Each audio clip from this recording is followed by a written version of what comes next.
Stay up to date with all that's happening with the new national party, NNP. Send us a message via text or WhatsApp on 405-8683 with your name, email, and constituency. Stay in the know with NNP. Get updated. Tomorrow's future is here today. Friday, April 5th. Kirani James Athletic Stadium. National Secondary School Games. Run, throw, jump. National Secondary School Games 2019. Your games, your future.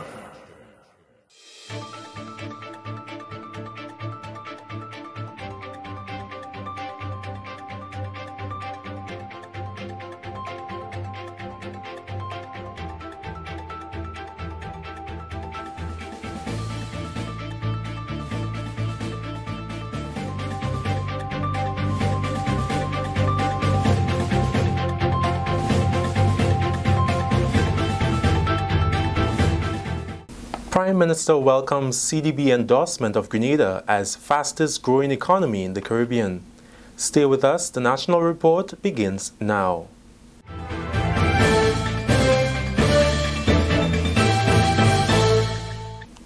With the details to the news for Thursday, 21st March 2019, I'm Delroy Louison.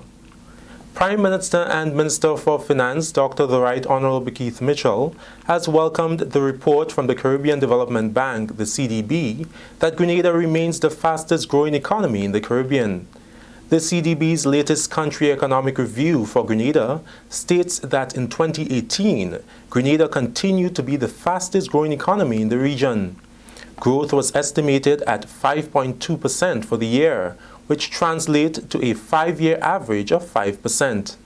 The CDB outlook further states, and I quote, "This strong outcome was driven by rising economic activity in the construction, private education, and manufacturing sectors, and was above the government of Grenada's forecast in the 2017 budget," unquote.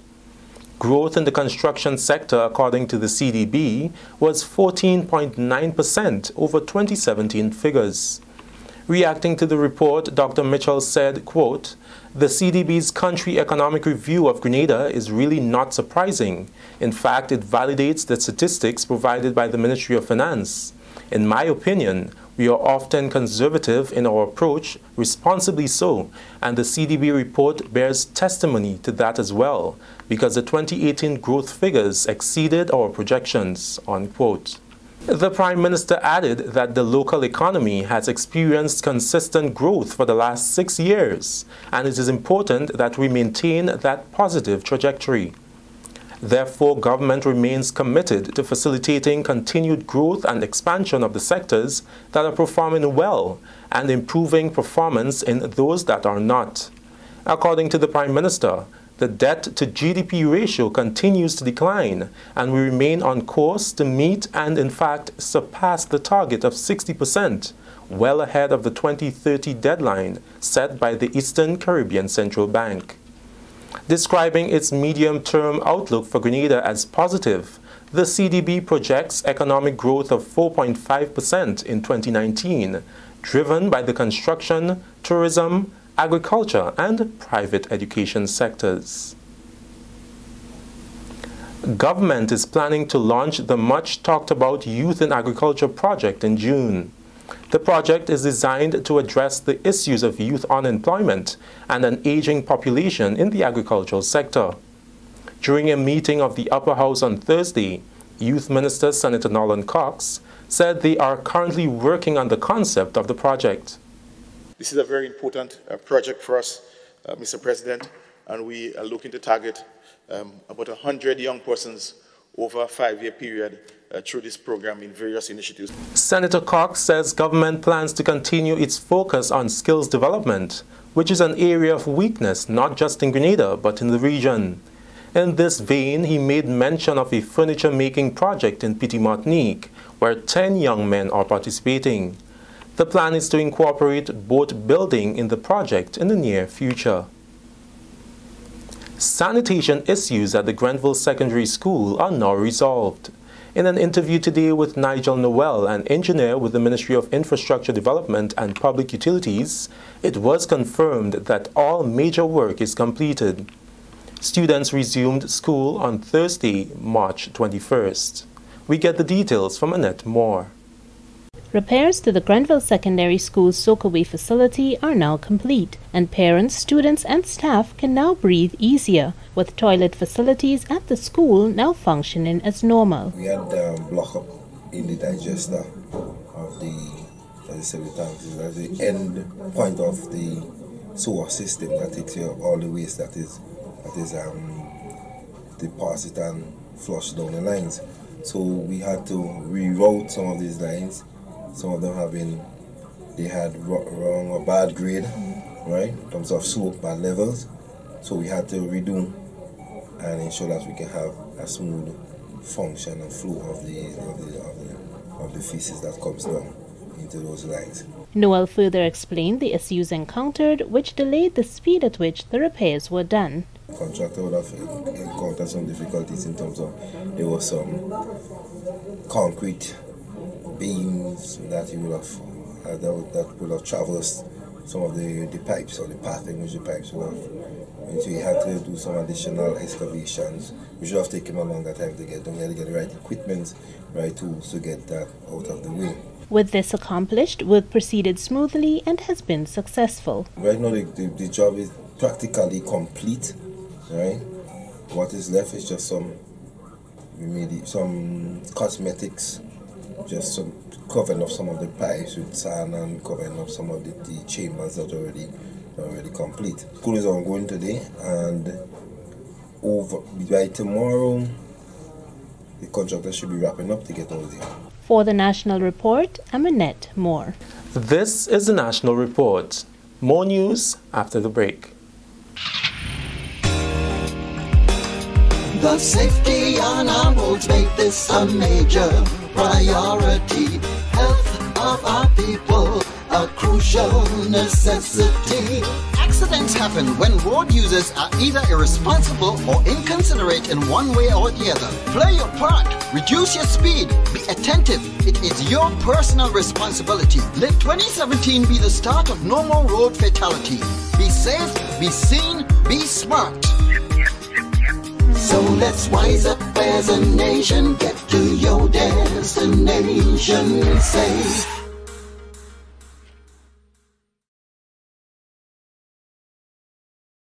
Welcome back. The Juvenile Justice Unit in the Ministry of Social Development, Housing and Community Empowerment is providing avenues for its juvenile first responders and stakeholders to be educated on ways of understanding positive youth development. This is being done through a 2-day workshop organized by the OECS Juvenile Justice Reform Project and the National Center for State Courts. Rikisha St. Louis has more. The Organization of the Eastern Caribbean States has presented the National Center for State Courts as the consulting firm responsible for Juvenile Justice Reform Project Phase 2. As part of this initiative, a 2-day workshop has been held with juvenile first responders to chart the way forward to positive youth development. The core purpose of the Positive Youth Development Training is to equip those critical agents who are in a youth's life with the knowledge and understanding of positive youth development. With this understanding, participants will learn simple and effective ways of engaging young people through a strength-based empowerment approach. Addressing the gathering at the National Stadium's Hospitality Room, Minister for Social Development, Housing and Community Empowerment, Honorable Delma Thomas, says her team is committed to the positive development of children and adolescents in Grenada. The Ministry of Social Development is well aware of all those studies done and the implication of them on child-adolescent development and will continue to provide support in this regard. I trust that at the end of the training, participants will be equipped with increased knowledge to work with adolescents and understand their behavior, which I said earlier on is very, very important. And understanding who you're dealing with, understand what they're going through. The theme for the 2-day workshop is Understanding Positive Youth Development and the Adolescent Brain Outline. Representing the OECS Juvenile Justice Reform Project, Magistrate Gloria Septra Augustus speaks to the importance of the sessions. Just like a good mechanic needs to know about his vehicle, a good musician will know about notes and range and all these other terms in music. A medical doctor has to know about the anatomy. So therefore, since you as stakeholders in the juvenile justice system are going to deal with young persons, you need, and also what we do a lot of is sort of managing negative behavior. We have, as practitioners, need to understand the key organ which directs human behavior, and that's the brain. So today we are in a good place. And we are in a good place to make a better place for our youth tomorrow. Facilitator Hanif Benjamin says this initiative is very timely. The world is on a paradigm shift. We have moved. We have moved. The way we treat with young people, the way we understand young people, the way we prepare for young people, it is different. And by no means, we too should move. And so it is important for us to embrace the next 2 days. The workshop has been funded by the United States Agency for International Development, the USAID. For the National Report, I am Rikisha St. Louis. Thank you, Rikisha. And finally in the news, field events dominated day one of the Carriacou Zonal Sports on Thursday. The events, which came on the hills of the Eastern Zonal Games at Progress Park on Wednesday, were designed to give the field athletes an opportunity to compete in their area of strength. Sebastian Steele, senior coach in the Ministry of Carriacou and Petite Martinique Affairs, is optimistic that Carriacou will give a good showing at the National Secondary School Games on April 5th.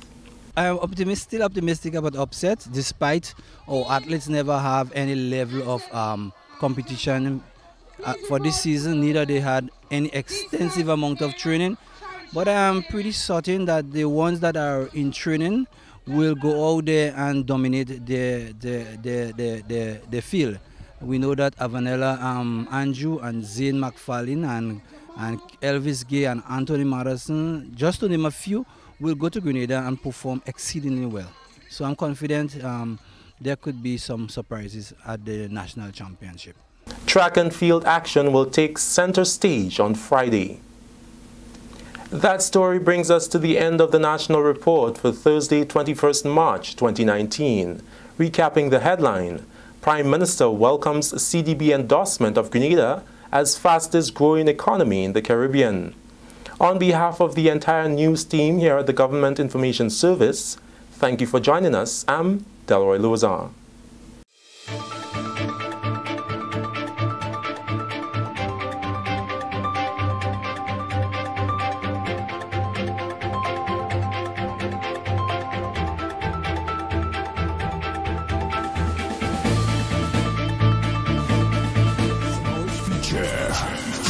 Is here today. Friday, April 5th. Kirani James Athletic Stadium. National Secondary School Games. Run, throw, jump. National Secondary School Games 2019. Your games, your future. It is said that education is the key to success. The Grenada Development Bank believes this to be the truth, hence the reason we have made it our prerogative to ensure that your key is in safe hands with us. Here is how you can unlock your success with an education loan from the GDB. We offer you 3 loan options. We've got our regular student loan, our work-study student loan, and our special student loan. Our regular student loan is for persons who wish to pursue full-time tertiary level education. If you are a permanent employee who wish to study while continuing your employment, then our work-study loan is for you. Our special student loan is in collaboration with the Government of Grenada, geared towards vulnerable persons who would like to pursue higher level education. Remember, you must have proof of admission from a recognized institution here at home or abroad. All our loans are 100% financing with interest rates as low as 5%. Get your funding from GDB today for your tertiary level education, your technical training or vocational training. even professional development, with up to 12 years to repay. Your future success is today. Grab it now.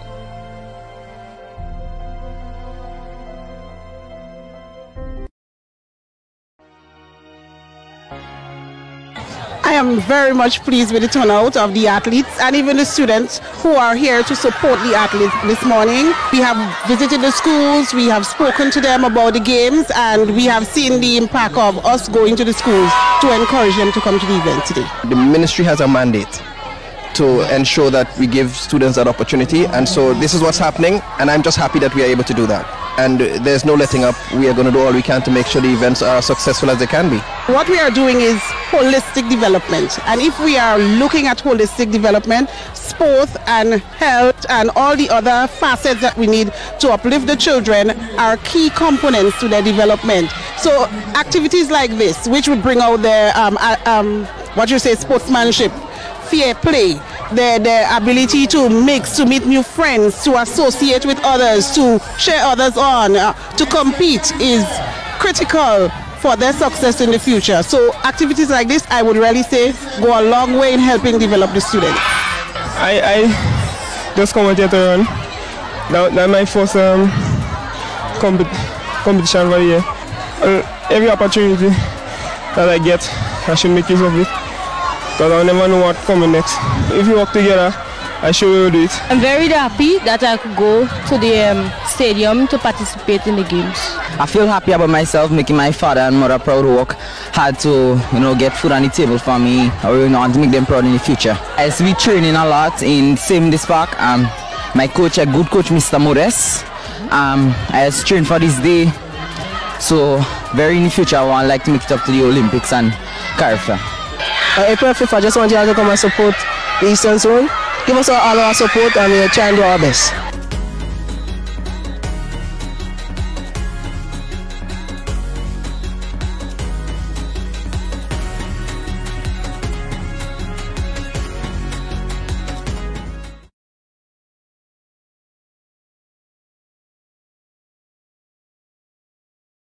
Tomorrow's future is here today.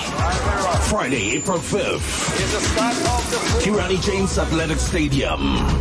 National Secondary School Games. Run, throw, jump.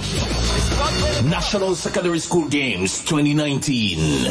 Your games, your future.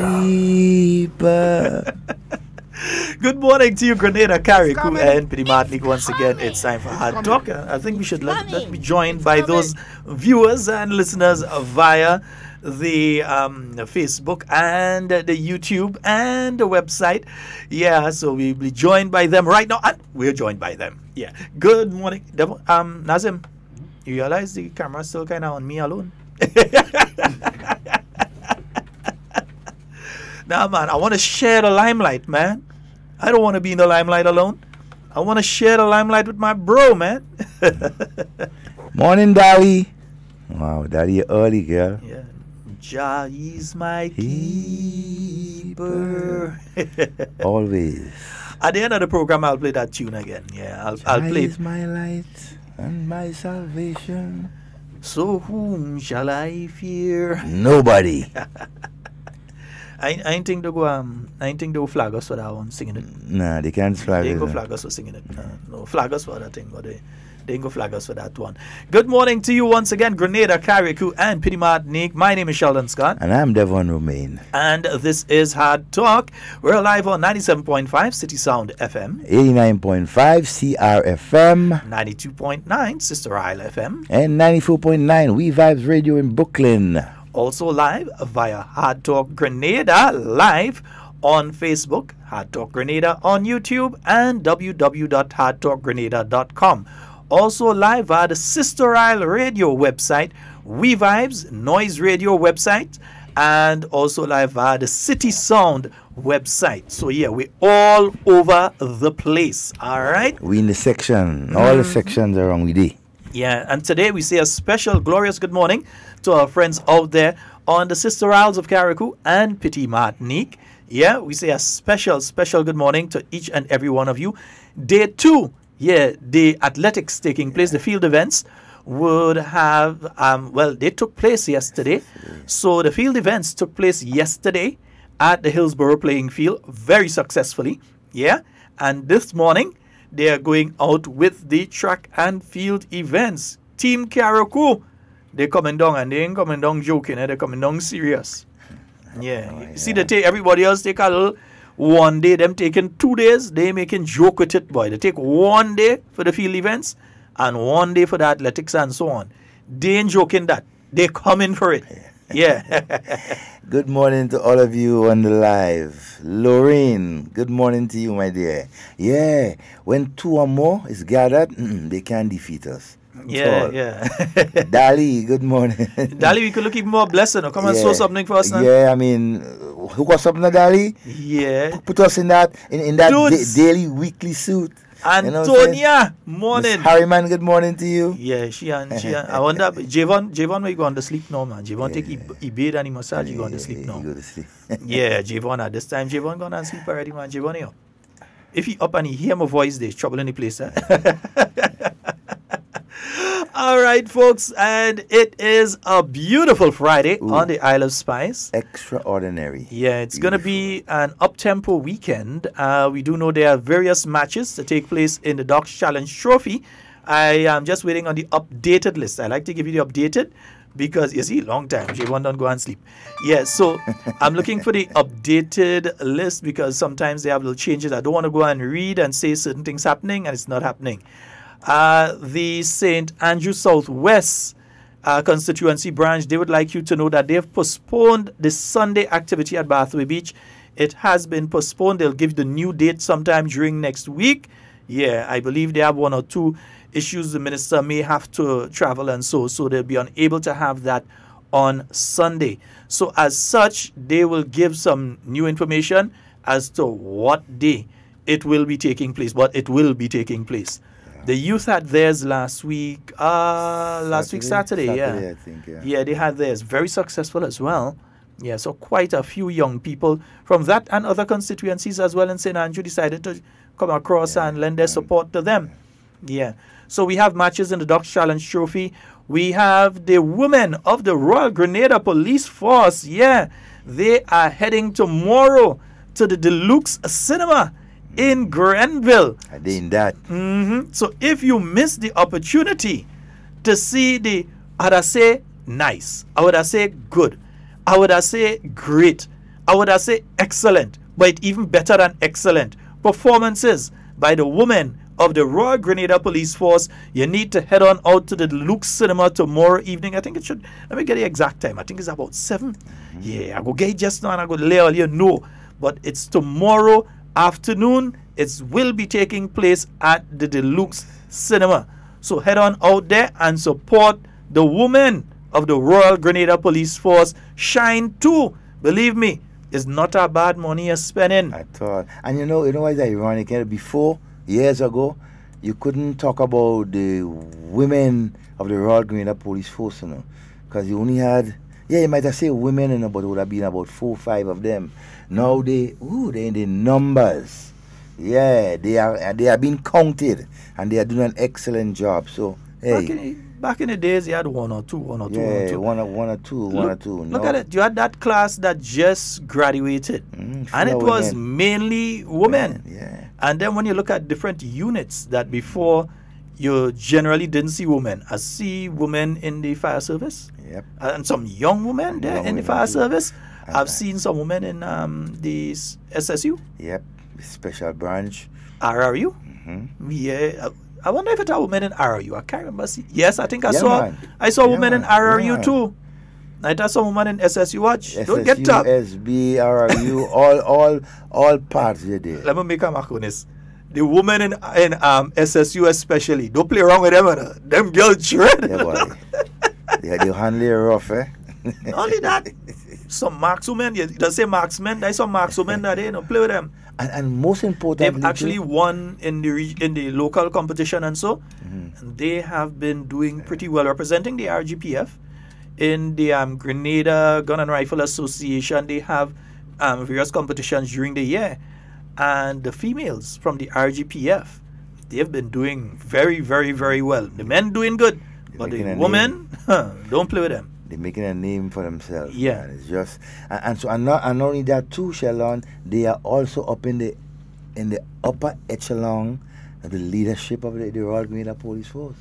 You understand? They're right up there, superintendents, ASP, assistant superintendents, inspectors. They are there in roles that you could not have seen them before. Yeah. Let's say a special good morning to Lorraine and Jenny. And Deepo, good morning to you, bro.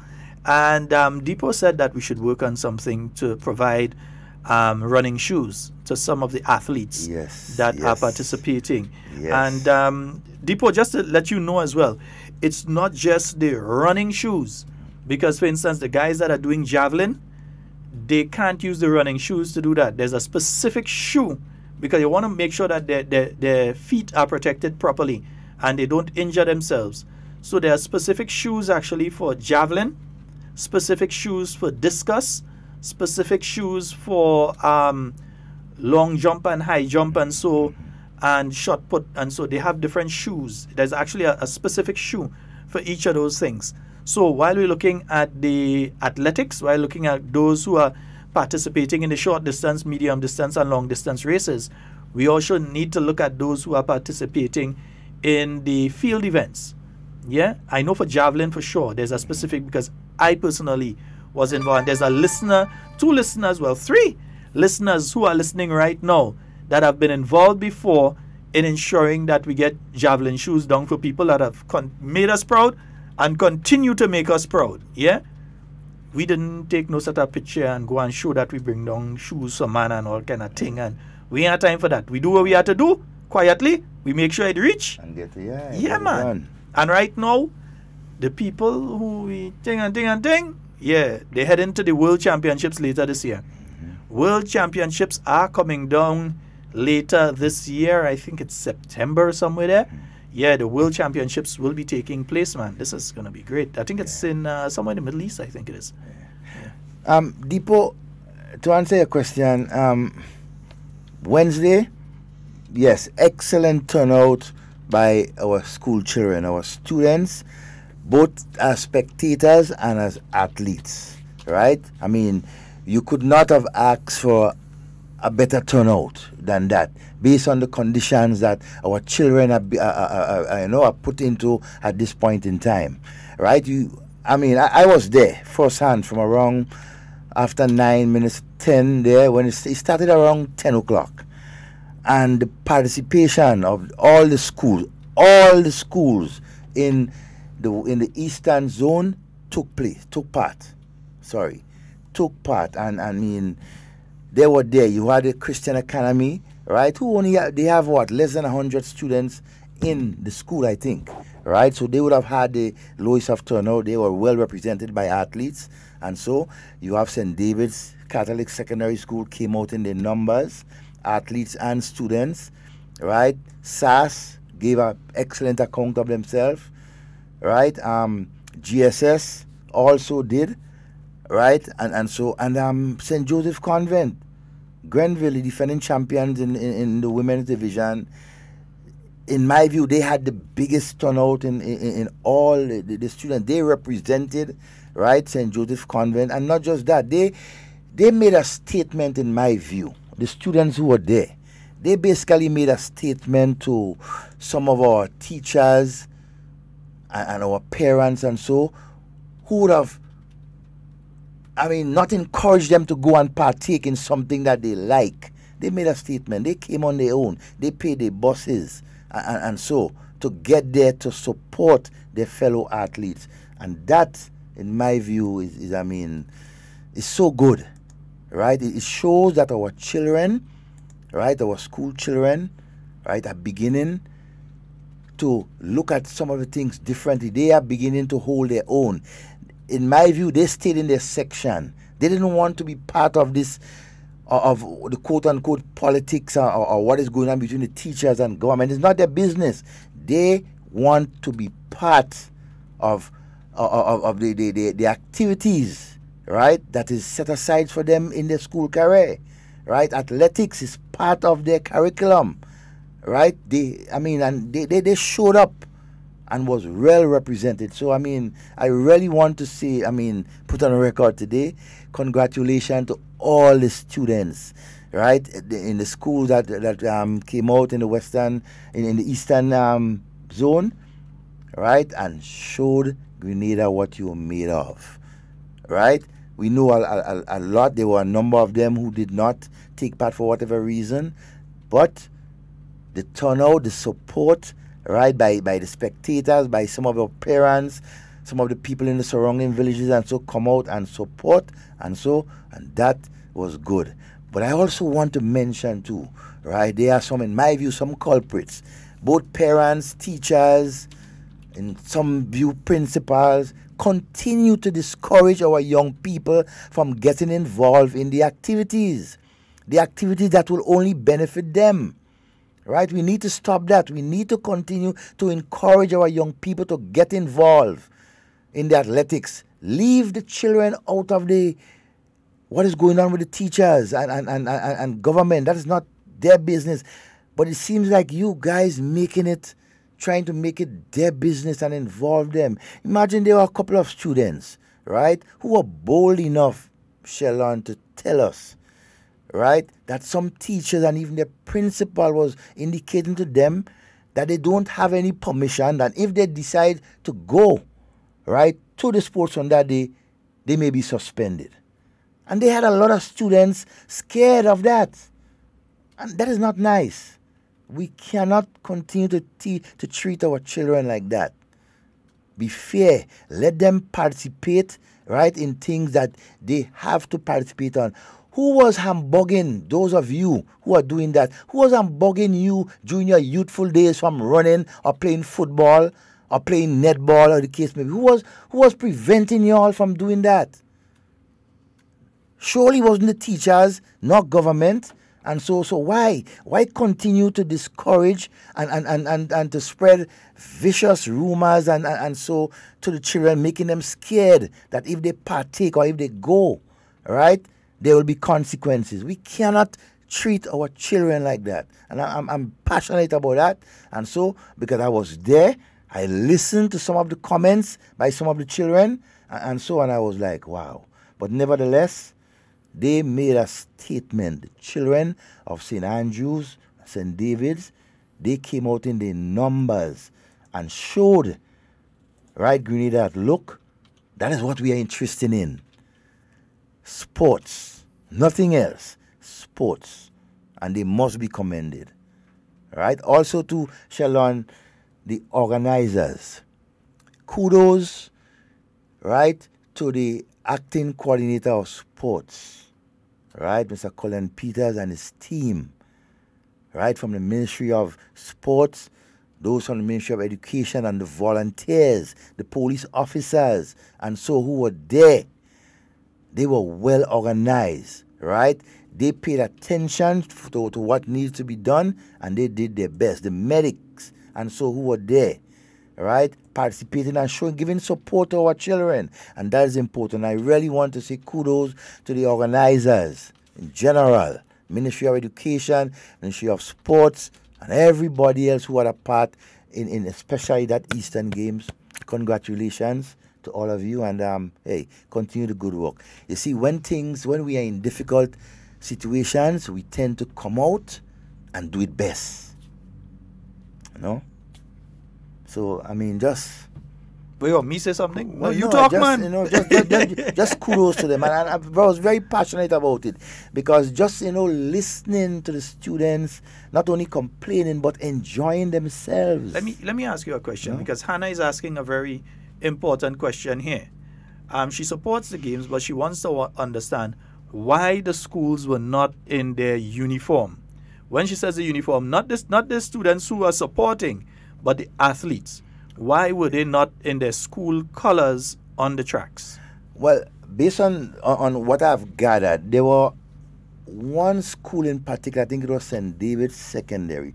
Most of them were in the red and the yellow, in the attire, right? The usual colors. Right. Convent too. But I suspect, right, and so I didn't question anybody concerned, but I suspect because of the the level of organization that would have been put out in the schools and so, what is going on with the teachers, because, you know, it's not only, for example, the games teachers who's responsible would be the ones involved in organizing. You have teachers who would take responsibility for uniform, getting them washed, preparing them and so. And because of the current situation, you will find that sort of, you know, thing. But I would hope that in the finals, right, on the 5th, right, of April, we'll see it much different. The attire of the different zones, and so I think it will be much different. And we have to be mindful too, that what went on Wednesday, what is going on now, not just in the Western or Eastern, it is preliminaries, you know, it's heats, right? It is the same, what you call the heats that the schools and them go through before they select the different houses, select their teams for the sports day. So that is what was going on, right? The zones were basically, right, in trials, ensuring that they have the best athletes to represent the zone come April, right? And just the turnout alone from the Eastern Zone is to tell you what will happen at the grand finals at the Kirani James Athletic Stadium come April the 5th. Understand? So we have to. So but again, I come back on that, on the question of the uniform, Sheldon. It is amazing that what as grown persons what we could do, right, by not allowing our children to come out in the best attire. And so in the spikes, in the uniforms, and so it's, I mean, teachers and organizers of different schools who know they are guilty of not organizing such, you should be ashamed of yourself. And I'm being very honest about it, you know, because every one of you know, irrespective of what is going on between you and the government, all discussions or negotiation, the children must not suffer because of that. I mean, would you like for your child to be going and represent you or your village, right? And would be going in something that is not appropriate? In other words, the children, the uniform, the usual uniform, the t-shirts, different color t-shirts and vests, and so that they usually will go out, right, and represent the different schools. And so you would have seen out of the 5 schools, and so you would have seen basically 2 or 3 schools, most of them being attacked. The other schools, they were poor. And again, it's only one thing that can, you know, can cause that, the level of organization from within the schools, and so. But I keep hearing people talking about level of organization. We have to remember that this was basically thrown onto the shoulders of the Minister of Sports and the government of Grenada at the last minute. Exactly. This was a last minute something. So it's not like government had a whole year to prepare and say that you're going to do this or you're going to do that or the other. Just a few weeks that the team at the Ministry of Education and the Ministry of Sports were able to put together the zonal games that have taken place and the main games that will be taking place on April the 6th. So it's just a few weeks that government was able to put this together. Okay, people, and I find the level of organization is excellent, and that they are able to complete the heats that have to be completed in the time that it has to be completed, and to ensure that they have qualifiers that are going to be going towards the finals itself. Yeah, very important. So I believe in my heart of hearts that the best that could have been done in the short space of time has been done, and we need to give all praise to the minister and her guidance in the ministry, the chief education officer, the coordinator of sports acting, Mr. Cullen Francis, and his team at the Ministry of Sports. We need to give them all the praise, and also give the praise to the teachers and principals who have decided to look after the interests of the children above selfish interests and political interests. In some cases, I have no fear in saying that in some instances it's purely political. So those who have taken the political standpoint and those who have taken the self above everything else standpoint, Yeah? You all know yourselves, and history will not be kind to you. I've always said it, and I'll continue to say it. History. When the history of Grenada is written, it will not be kind to you. Because here's what. You have individuals right now who are beneficiaries of athletic scholarships, who are now teaching and so on as well. People with degrees who are now coming back and denying other people, poor people, children, the opportunity to gain the same. Exactly. They are denying poor people, children, the opportunity to get the same. But somebody's trying to call in. Let's see. Good morning and welcome. Morning, gentlemen. Good morning. How you guys doing? Not too Fine, bad. man.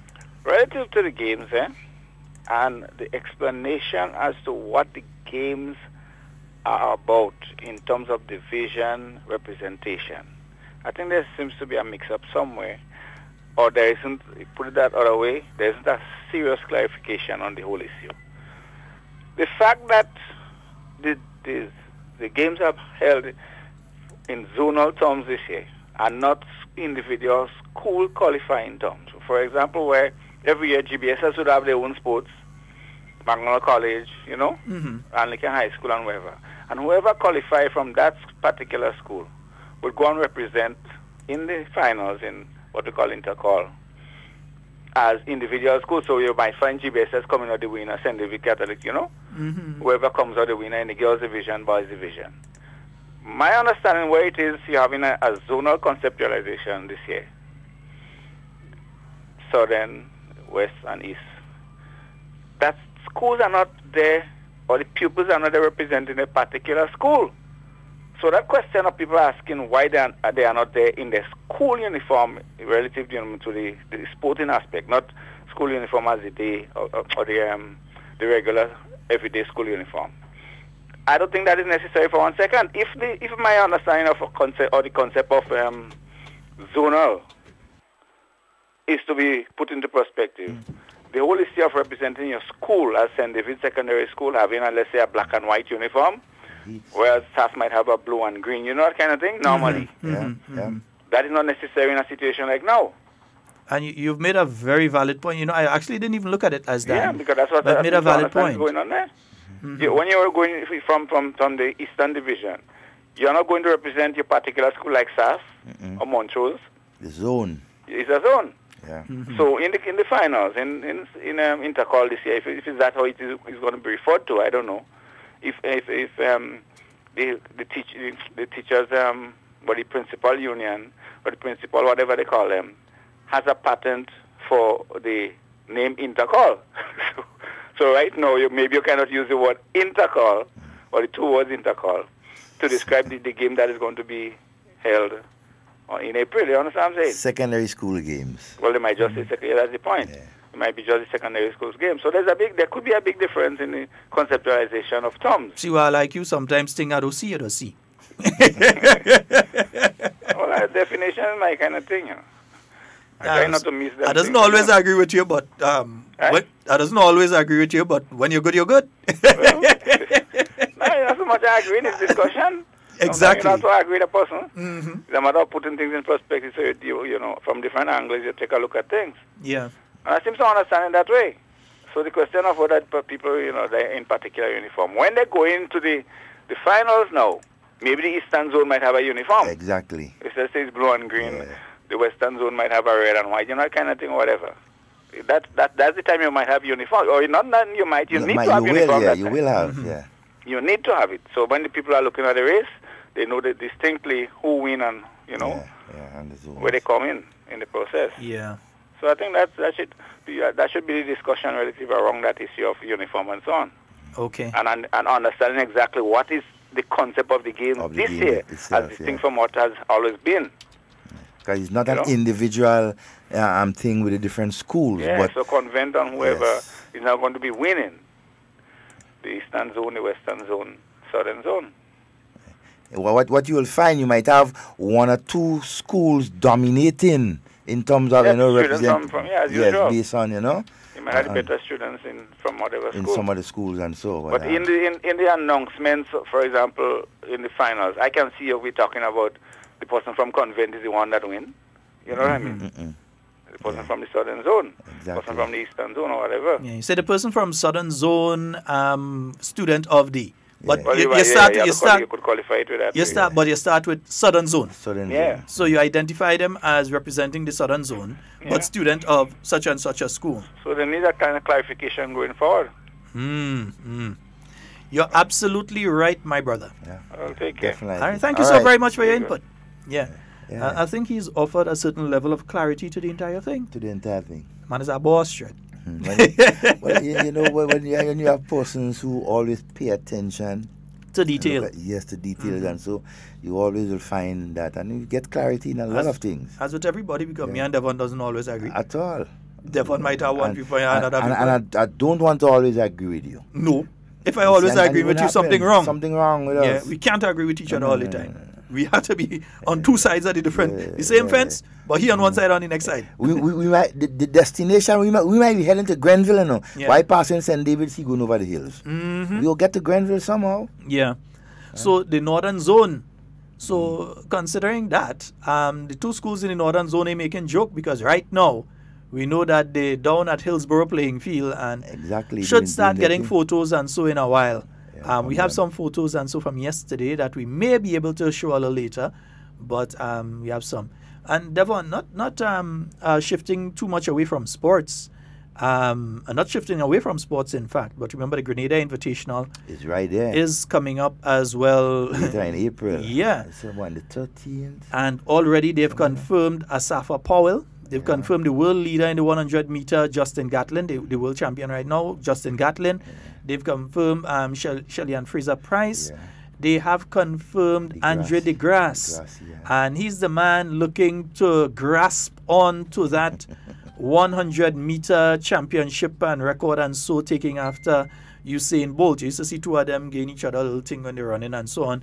So he's on his way here as well. And we know that you'll be hearing of some more athletes or local athletes. You have people like Lyndon Victor.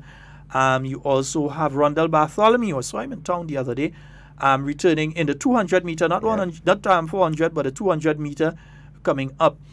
Some folks have been asking what's taking place with Karani. The last bit of information I had on Karani is that he will be in action sometime at the end of April, May. And the reason that he's starting his season a bit later, usually, you know, Karani may have started like February, March, but he's starting his season later because the World Championships is later. You want to peak at the right time, so you don't want to start too early and run yourself out. So he's starting a bit later. We have a caller. Good morning and welcome. Good morning, gentlemen. Good morning, sir. As you are talking about sports with Gatlin, Price, and them, okay, who are they competing against? Yeah, there's several other athletes that are coming in from around the world, not just Grenada, but around the world. I don't have the full list. I'm just naming the main highlight people. For instance, you know, Gatlin is somebody everybody would want to hear about. Okay. They want to know Gatlin is coming. They want to see him in action. Everybody wants to see DeGrasse for the first time in Grenada. Everybody wants to see Andre DeGrasse. So I've mentioned those because there are many others. There are athletes from Cuba. There are athletes from as far as Russia, as far as I know, that will be coming in for the Grenada Invitational. But I've just mentioned, like you're doing a show. Capiche. Yeah, you're doing a show and you mentioned is Bujuda coming. Okay. Yeah, you Buju and Ghost. Good. And in between you go mention it, one or two other fellas coming. Okay. All right, bro. Good man. All right, my friend. That's a word I heard a long time. Capiche. Yeah. Capiche. Speaking about Karani. So Karani will be competing a little later on, more at the end of the first quarter of this year. The reason being, the World Championships, which are scheduled for Doha, that's a real hot place down in the Middle East there, which are scheduled for Doha, will be taking place between September to October, the end of September into October. In fact, they should be starting around the 27th of September into the month of October, which means you don't want to start running too early and burn yourself out, or you don't want to start running too early and peak at the wrong time. Next thing you peak and you make because you peak at a particular time and then after that you can't make that time again. So you want to peak at the right time. So he's going to be running sometime at the end of April, May somewhere around there from what I've heard. The individual that all Grenadians always worried about when they hear Karani and this guy in a race, Wade van der Kirk. As it is right now, Wade van der Kirk has returned. He has returned to the track. He returned in February. He is still recovering from a very serious injury. In fact, there's actually a report out there where he's saying he's sorry he ever went and played that rugby match because he basically destroyed his kneecap and has been recovering from that. Yeah, he tore the cartilage around his knee. And he ran a race, I believe it's in February. That would have been last month. Yeah, we're in March. Last month he ran a race towards the ending of last month. And while he won the race, it was a time that basically Intercol fellas running here. 47 somebody in the 400 meter. Yeah, you win the race with that. But it are guys in Intercol in Grenada running that. Yeah, so it just means that you run against a set of guys that's slower than you. Right? But 47 point, oh, let me see if I find it. It was 47 somebody. 47.28 seconds. Could get guys in GBSS and SAS to run that. Oh yeah. In a 400 meter. Easy. Serious. I could get guys that to run that. Easy. Yeah? Well, even in northern, in the western game or the eastern games, you had guys reaching close to 47. 47.28. I'm sure I could find somebody in one of those schools to run that. So he is back in action. The problem that he's still having extreme pain with his knee from that injury that he had back in 2017. Karani himself is recovering from Graves' disease, which is a condition that he has. It affects your muscles. It affects your ability to perform a task for an extended period of time. You get tired easily and so on. So he has been recovering from that. He's not the first athlete to have gone through that. There's another not Joyce, not Kersey, Joyner Kersey, was it? One of them had it as well, and they were able to overcome it. So he has been doing pretty well in overcoming that. He's into training and so on right now. So we look forward to see his performance. So you have the top two people in the 400 meter, both of them with their own medical challenges. Van der Kirk with that leg. In fact, Van der Kirk has said that he is not sure on being able to make it into the World Championships because he's in so much pain. He may just opt out of the World Championships totally this year to focus, and he is the world champion, but he may opt out of the World Championships to focus on the Olympics next year. He may opt out of it totally because the knee is giving him so much problems, and he wanted to start focusing on the 200 and 100 anyway. Yeah, that was his focus. Yeah, he wanted to start focusing there, seeing that he has the world record now in the 400 meter. But with the pain that he's going through right now, he is saying that he is not promising. He isn't ruling it out, but he's not promising an appearance at the World Championships in September, October of this year. Right? Karani James, he's starting his road to redemption pretty soon, so we'll be hearing some more about Karani. We know Karani's camp will give us the information once we ask for it. All you have to do is send an email, and the guys are very open in telling you what is taking place and so. So we're looking forward to hearing more. We're also looking forward, before the end of this program, to see some footage of what's taking place in Carriacou. In Carriacou. Yeah. So that's the sports report? That's the sports report. Not in a nutshell, but in a coconut shell. You ain't find inside your warm, man. Yeah. What's going on? I was about to ask if I'm overheating. Something going on here, man. Yeah. Just now you started sweating here. Yeah, and started sneezing. You need some good hind, some fish broth and thing. Nah, don't worry, Karani. Butterfish and no, well, I mean, you know, he strengthen up the muscles and the bones and so the grassy. But you know what? We can do that for the grassy too, cause now, yeah. I take the grassy side. You want to run 400 meters? Yeah, helping him out. But you know, but next time them does get them ball kind of fish broth and thing when they come here and all kind of thing. Why it is, Sheldon, just flipping the script a bit, why it is that some of us, when things are going good and the country is progressing, we in the spotlight, you have some haters, as always, trying to hate and bring down the country. The Caribbean Development Bank, in its annual report, right, has declared, I make no apology, and I'm ashamed to say You don't apologize for talking the truth. Has declared that Grenada has stopped again. I mean, in terms of economic growth for 2018 among all the countries. Somebody had it open here just now and I closed it by mistake, you know. It is the facts are there. Why are we trying to hate? Why are we not proud of our country's performance? The vex? The real vex.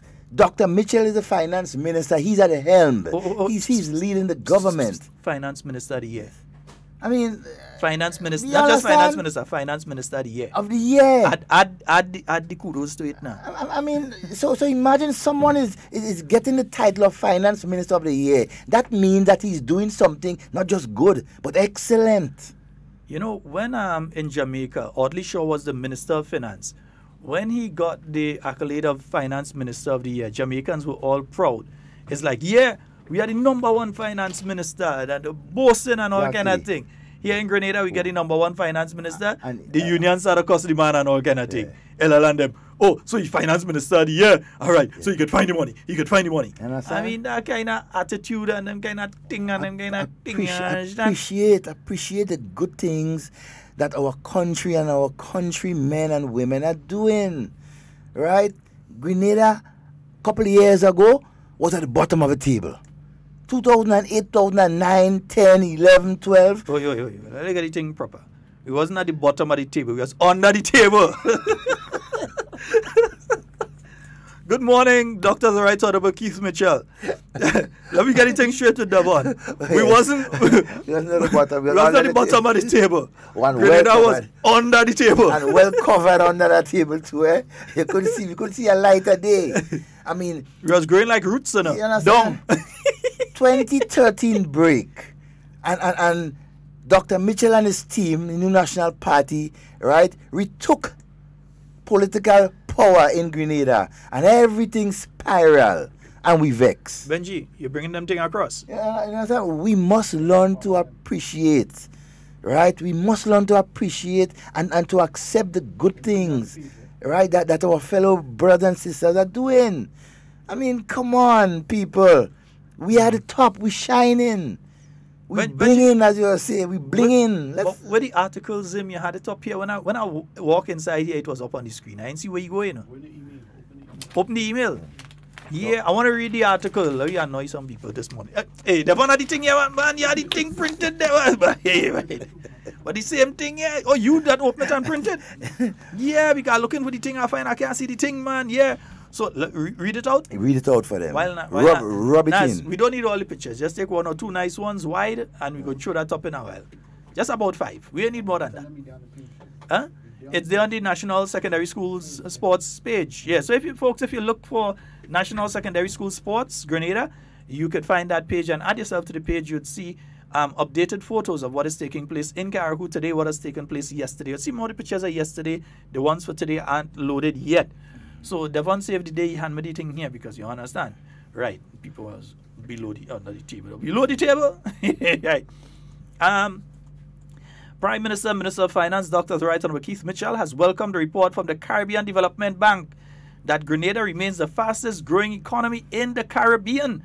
The CDB's latest country economic review for Grenada states that in 2018, Grenada continued to be the fastest growing economy in the region.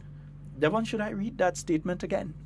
That reiterate a bit on that first paragraph. Yeah, we will reiterate on it. Yes.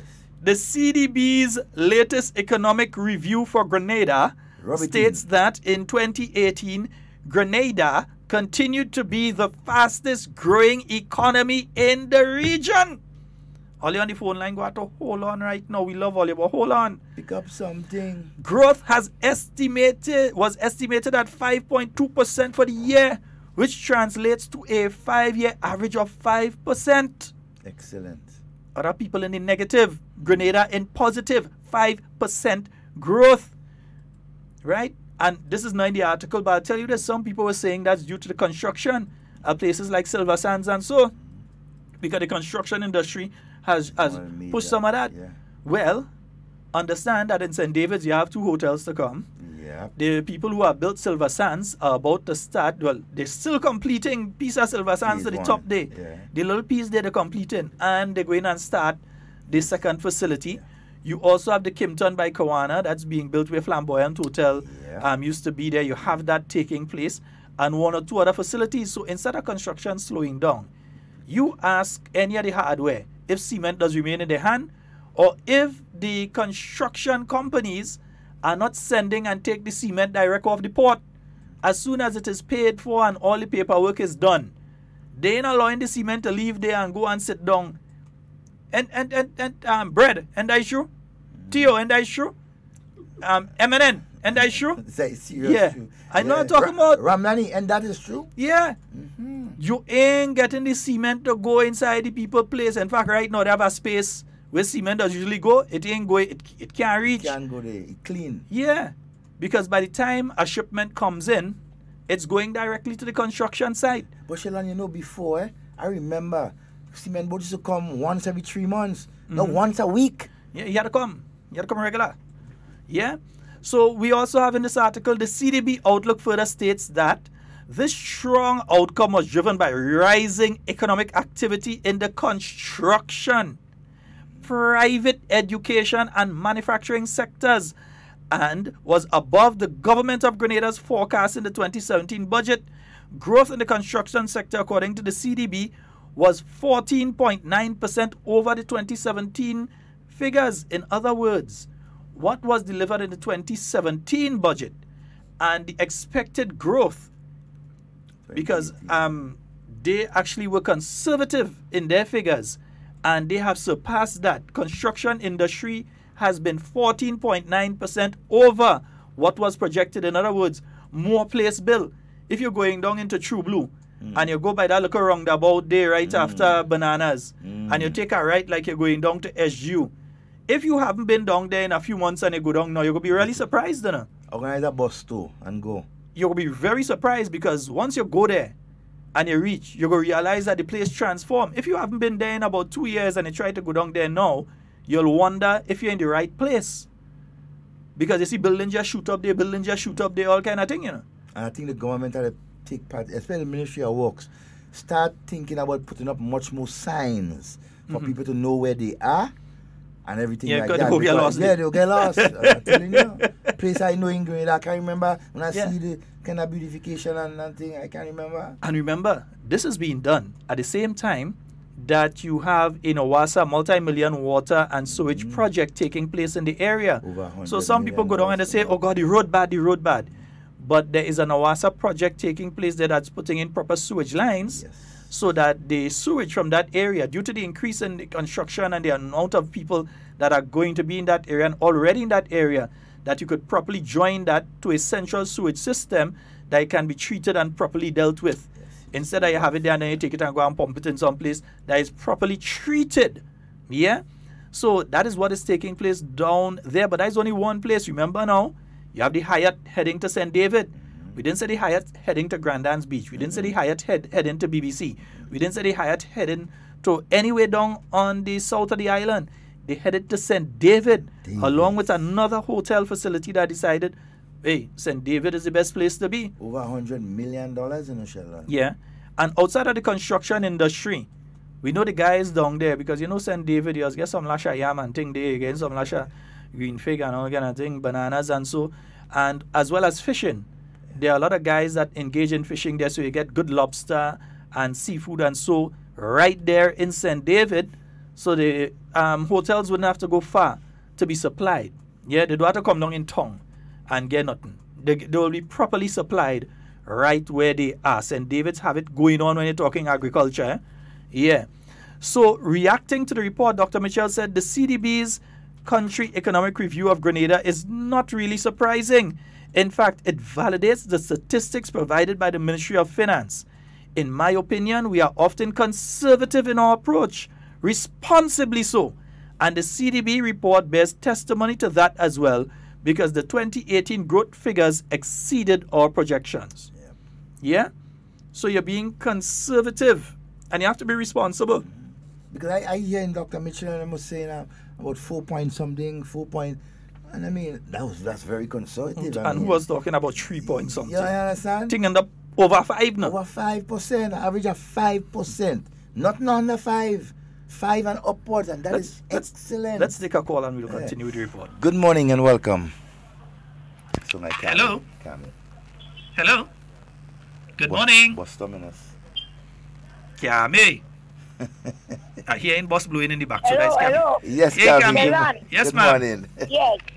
I'm listening here. Good morning to you all guys there. And to the Grenadian people home and abroad. You know, I'm listening to you. I was trying to get you all the time. Mm-hmm. So yesterday I went in School of Medicine to see a doctor. I want to say good morning to Dr. Hillman and the nurses that take good care of me there. But Sheldon, when I see the kind of construction work and young people, when you're going inside School of Medicine, there is some big building there.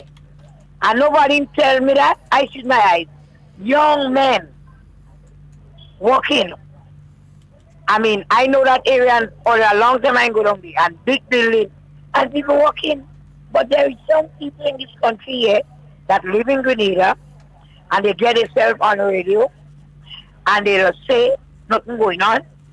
Even some big people in society that don't like the government, I just listen to them all the time.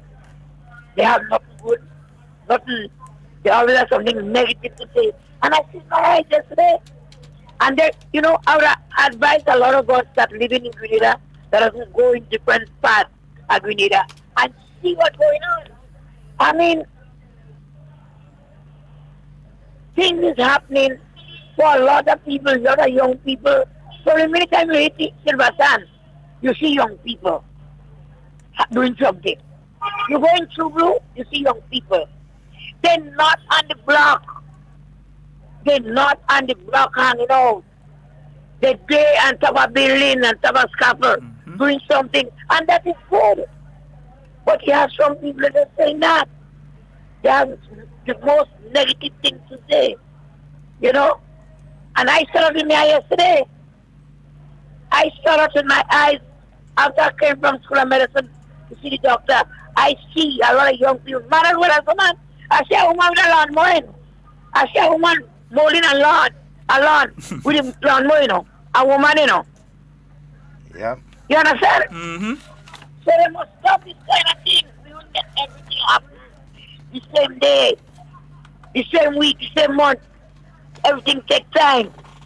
A lot of people that leave Grenada a lot of years and go abroad, they come back to Grenada now. They don't know if this is the terminal and if there was true. Well, you have only the rock. You understand? They won't see that. I want to say good morning to my family, my cousin Max here. That was the principal of, I want to say good morning to him, of Happy Hill School. That was an educator and he helped a lot of children. A lot of them, they in School of Medicine. Some of them here, they all about, you know, we have to always remember these people.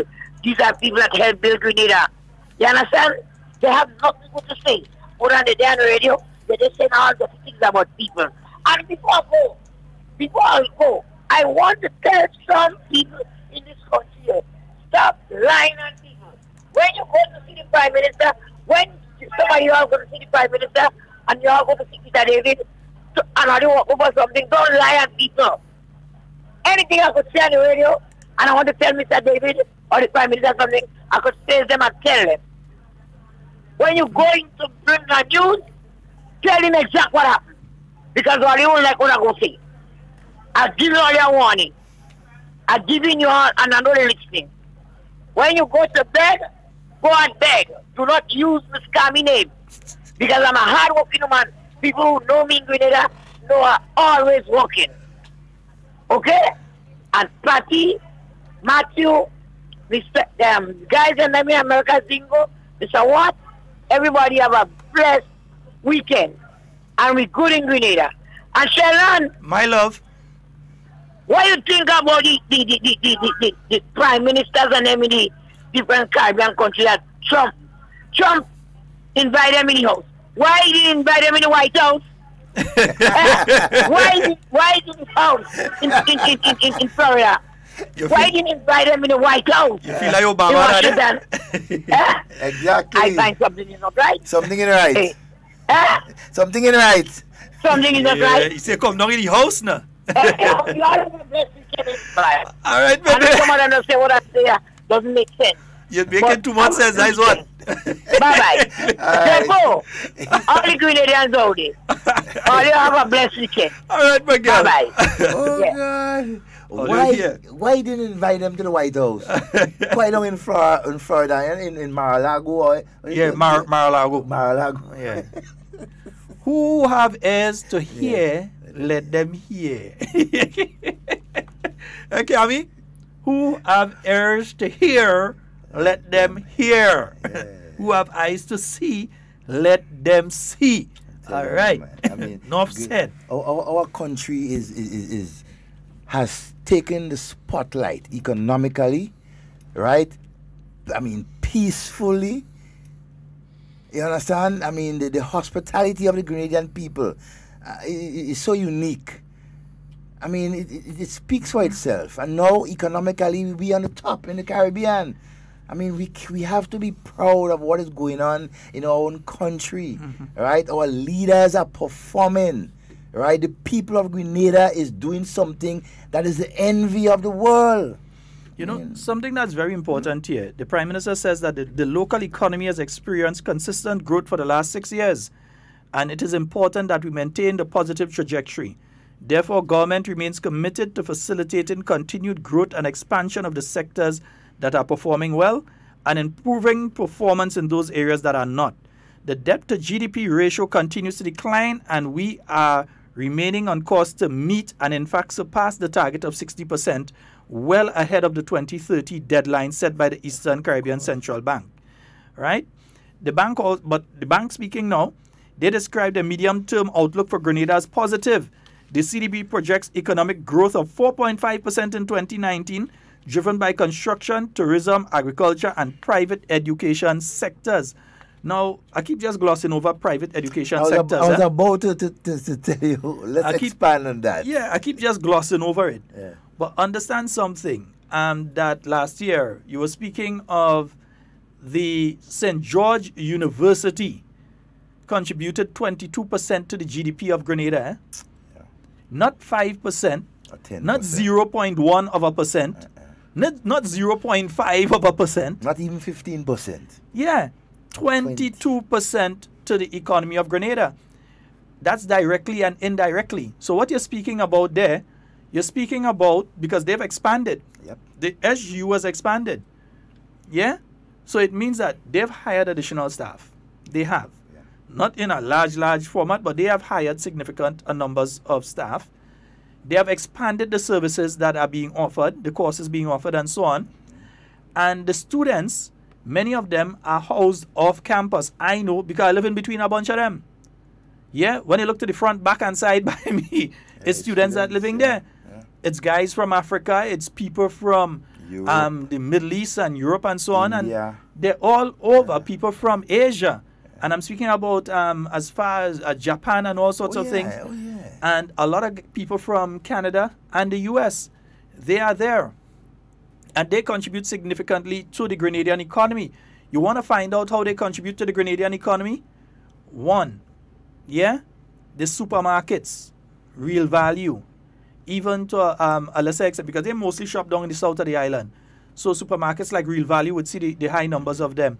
The pharmacies and Food Fair, the pharmacies and others that offer services there, Foodland and so, they shop at these facilities. So significant, millions of dollars. Carriacou, we're coming to that. So millions of dollars on a yearly basis go to these supermarkets. We ain't saying hundreds, we ain't saying thousands. Millions of dollars every year are going to these supermarkets, and so through SGU alone, we're even counting us as Grenadians, just SGU, millions of dollars pass through these supermarkets. And in specific, like for instance, Real Value, they try to offer as much of home as possible to these students. If you go there, you realize that they have a lot of stuff that you would find like Ben and Jerry's ice cream. All the different, I don't know me and ice cream. Ben and Jerry's ice cream and them kind of thing. You get it at Real Value. And that is not advertisement. Also, you get the local ice creams and everything like that. As Nazibi just mentioned, the rentals. Again, millions of dollars pass through the Grenadian economy in rentals to these students. In fact, even when their parents visit, the parents, not just the students themselves, the parents come down sometime to spend time with their children here. 6 weeks or 2 months Yeah. for orientation. Because why would you take a break and bring the child up from Paradise? You go down to Paradise and visit your child. Of course. So the whole family sometimes come down and you meet them. They go on little tours. You meet them driving here, there. The gas stations, because they rent, but they have to buy gas. The gas stations make millions of dollars off of them on a yearly basis. The local vendors. Yeah. And we haven't even got to the house rentals. Because I said, where I live right now, they're in the front, they're in the back, they're on the side, they're up, they're all over.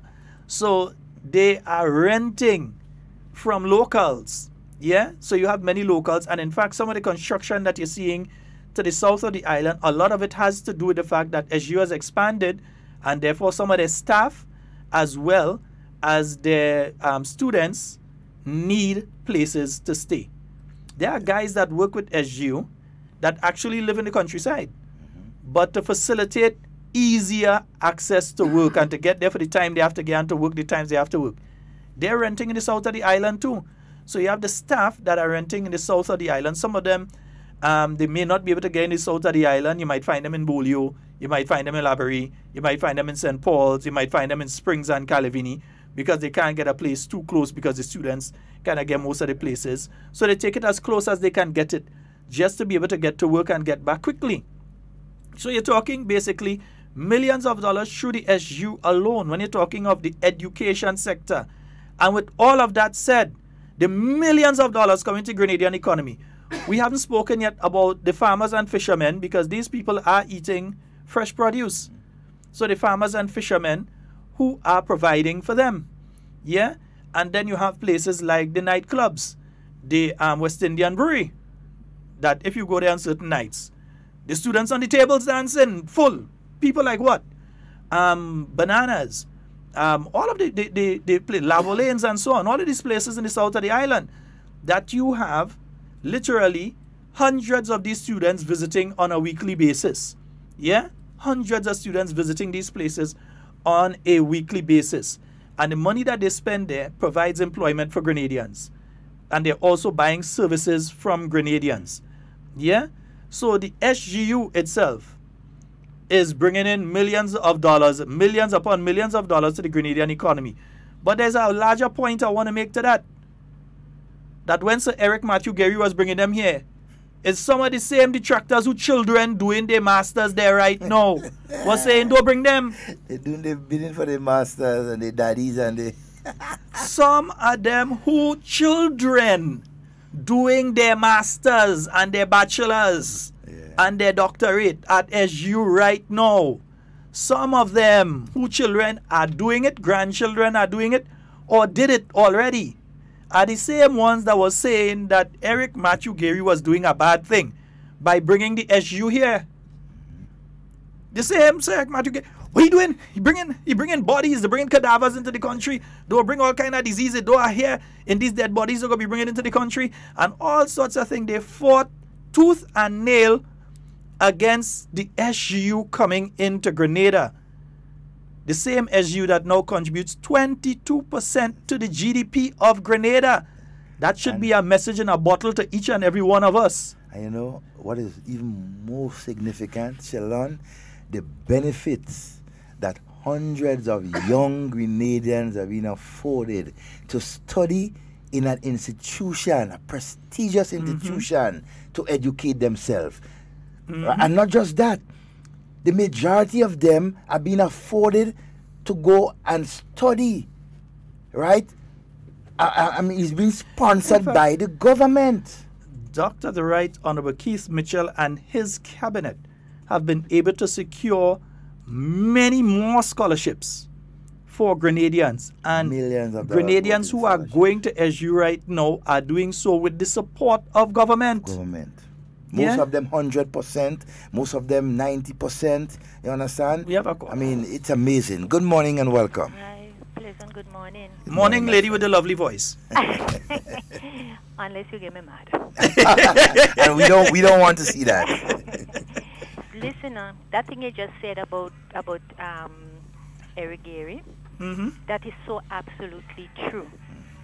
I had relatives who were against Gary bringing the School of Med in Grenada. And I was basically the only one who supported the thought of it. I mean, and today, look at it. I am proud to say I am Grenadian based on what SGU is doing. I go to the States and there was a doctor there who studied in SGU. And he was so proud to meet a Grenadian. So we're going anyway. The progress will continue. Always. Yes, yes. Hi, God. All right, take care. Have a wonderful weekend. You know an interesting thing. At times, sometimes at night, I used to go out and you go on your lime at the brewery or one of these places, and you meet some of these quote unquote students. But here's what: you find a significant number of people who are visiting, and you find them at these clubs and different things, and they're hanging out. And they're no longer students at SGU. They actually completed their studies, but they're so in love. No, not working. They're so in love with Grenada that every year they make sure and they come back. And if they can't come back this year, they save up to make sure that they come the next year. And they don't come alone. They bring friends with them because they've gone hashing. So they've seen the interior and the beauty of Grenada. They know where the waterfalls are and the hot springs are. Some of them know Grenada better than some of us as Grenadians, because they've gone hashing and hiking and they've joined the clubs and so on to relax their mind in between their studies. And they've gone all over this island. So when they're coming, they ain't coming alone. They ain't being selfish with the beauty of Grenada. They go and they boast to their friends. I studied in Grenada, man. You can't find a more peaceful, beautiful place than that. Lovely people, lovely food, man, the nightlife. I mean, it's great. They are bringing their friends, their relatives, their family. Some of them have gone off, they've married, they started their career. And when they're ready for a vacation, where do you think they're heading? Home sweet home. It's Grenada. That's where they're coming. No place. You have a call. Sheldon, Hey, Gammy. Sheldon, I call back. Listen to me. What you said is you're so right. I remember over the years, one of the first set of students that came to Grenada, there's one by the name of Dr. Mike Gilligan. Dr. Mike Gilligan from Florida. One of the first set of students that came to Grenada when School of Medicine just opened. Every time he comes to Grenada, he's falling in love with Grenada, that he just come back. Whenever he comes to look for me. And he's coming out here. Because he used to stay in my house when I used to live on St. Jude Street. You understand? He comes back to Grenada, but he have people that don't have nothing good to say. When I look at that place yesterday, I want to ask myself, if this is Grenada, if this is Grenada, we don't know what we have. We cannot see other people like Dr. Mike Gilligan and them that know the beauty of Grenada. You understand? And the government is a continual thing, because Gary had a vision for School of Med. And they have people from all over the world come in and get their master's and their degree in that school and become qualified doctors and go back in the country to serve the country. Look at Dr. Hillman. He's American. And that man in Grenada every year, every 2 years. He come here and volunteer to take care of people as me and others. And in Grenada right now. You understand? Yes, you understand yes. Yep. Yes. Because you meet them, you see them. Always in Grenada. He loves this place. And we as a Grenadian people, we have nothing good to say about our own country. Other people that could see the beauty of this land and the beauty of what we have. Watch. I was one already, I warning them, because I don't see certain things. I see certain things. And when I talk, they say me and it's not someone on the terminal, and they have all negative things to say, I warning them, Ian, good morning and have a blessed weekend in Canada. Boy. Bye-bye. All right. Yeah, let's say good morning to our good friend Ian out there in Canada. Yeah, good buddy. Also, Pedro. Yeah, out there in Canada also. Patricia and Matthew. Good morning to both of you. Yeah. Sonia. I mean, we're talking about the Canadian crew this morning. Hey. Sonia. I want to come closer to home. Carriacou, Petit Martinique. I think Maxan and all of them maybe come down from Petit Martinique. I feel she may be gone in sports. Paddy's crew. Max may be down there, yeah.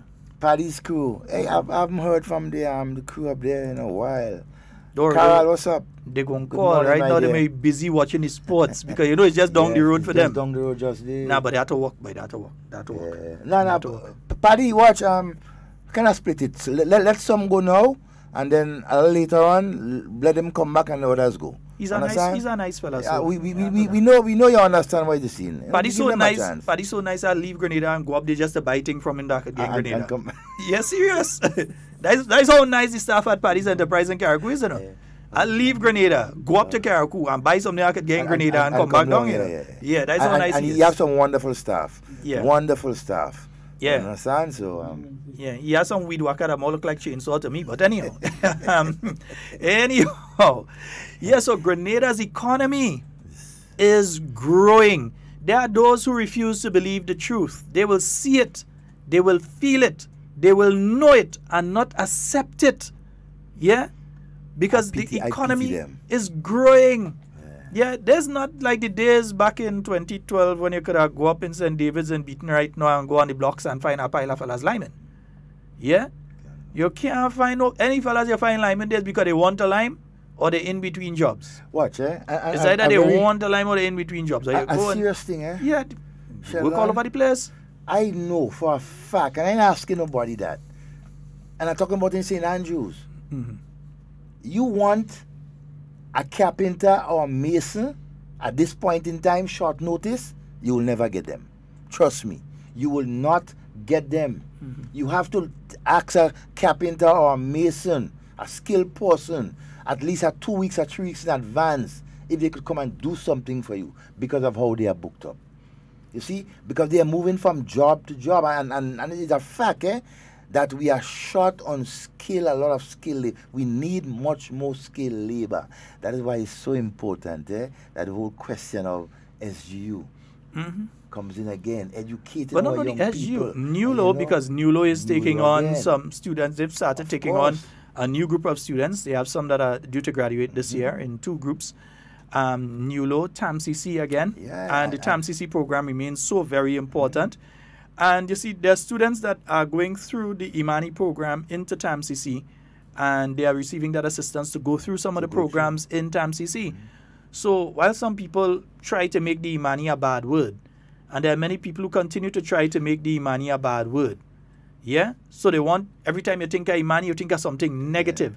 And they're trying very hard to do that, And they can't succeed in They're trying very, very, very hard to do that, to make the Imani look as a bad word, as a bunch of illiterate young people who just there receiving money for doing nothing. And nothing could be further from the truth. Yeah? And you know it's so embarrassing, Sheldon? Some of the detractors, NDC for example, when NDC came in, all how they fight and spoke bad about the Imani, right?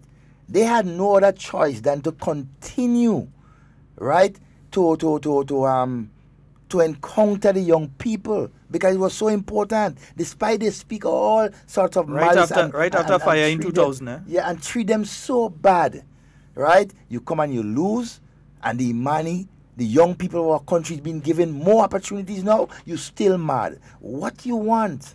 What you want for the future of this country? I mean, think about it. It's, you know, it's not. We have Gillian that's listening in from the UK, Devon. She's saying good Gillian, morning. what time to come home, girl? Hey, this girl, I find her staying up too long. We must remember to say a special good morning to all our UK listeners. So oftentimes we leave you, those of you who are in Reading, and those of you on the outskirts of London, those of you in Aldershot, the military town, those of you that are out there in Huddersfield, those of you in Birmingham, wherever you are, we wish to say a very special, glorious Grenadian good morning to you, sending some of our love your way. To those of you here in Grenada, just a note. This week, we were inundated with some of the Sahara Desert dust.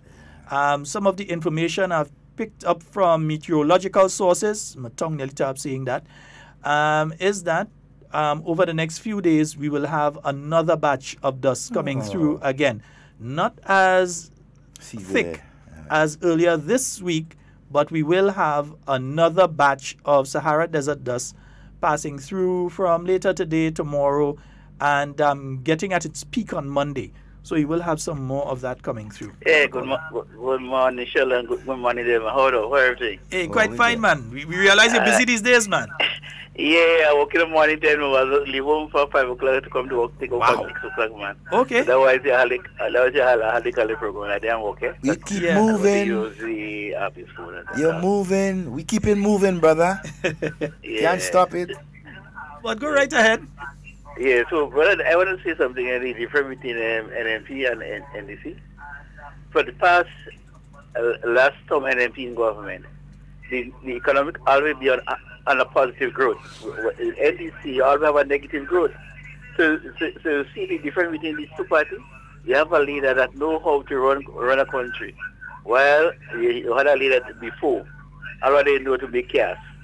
And I want to say, when you look at the amount of development that is taking place in the country, in tourism, look at the infrastructure, look at the construction, everything on the up. Everything up because hardly find young men now like Medal side.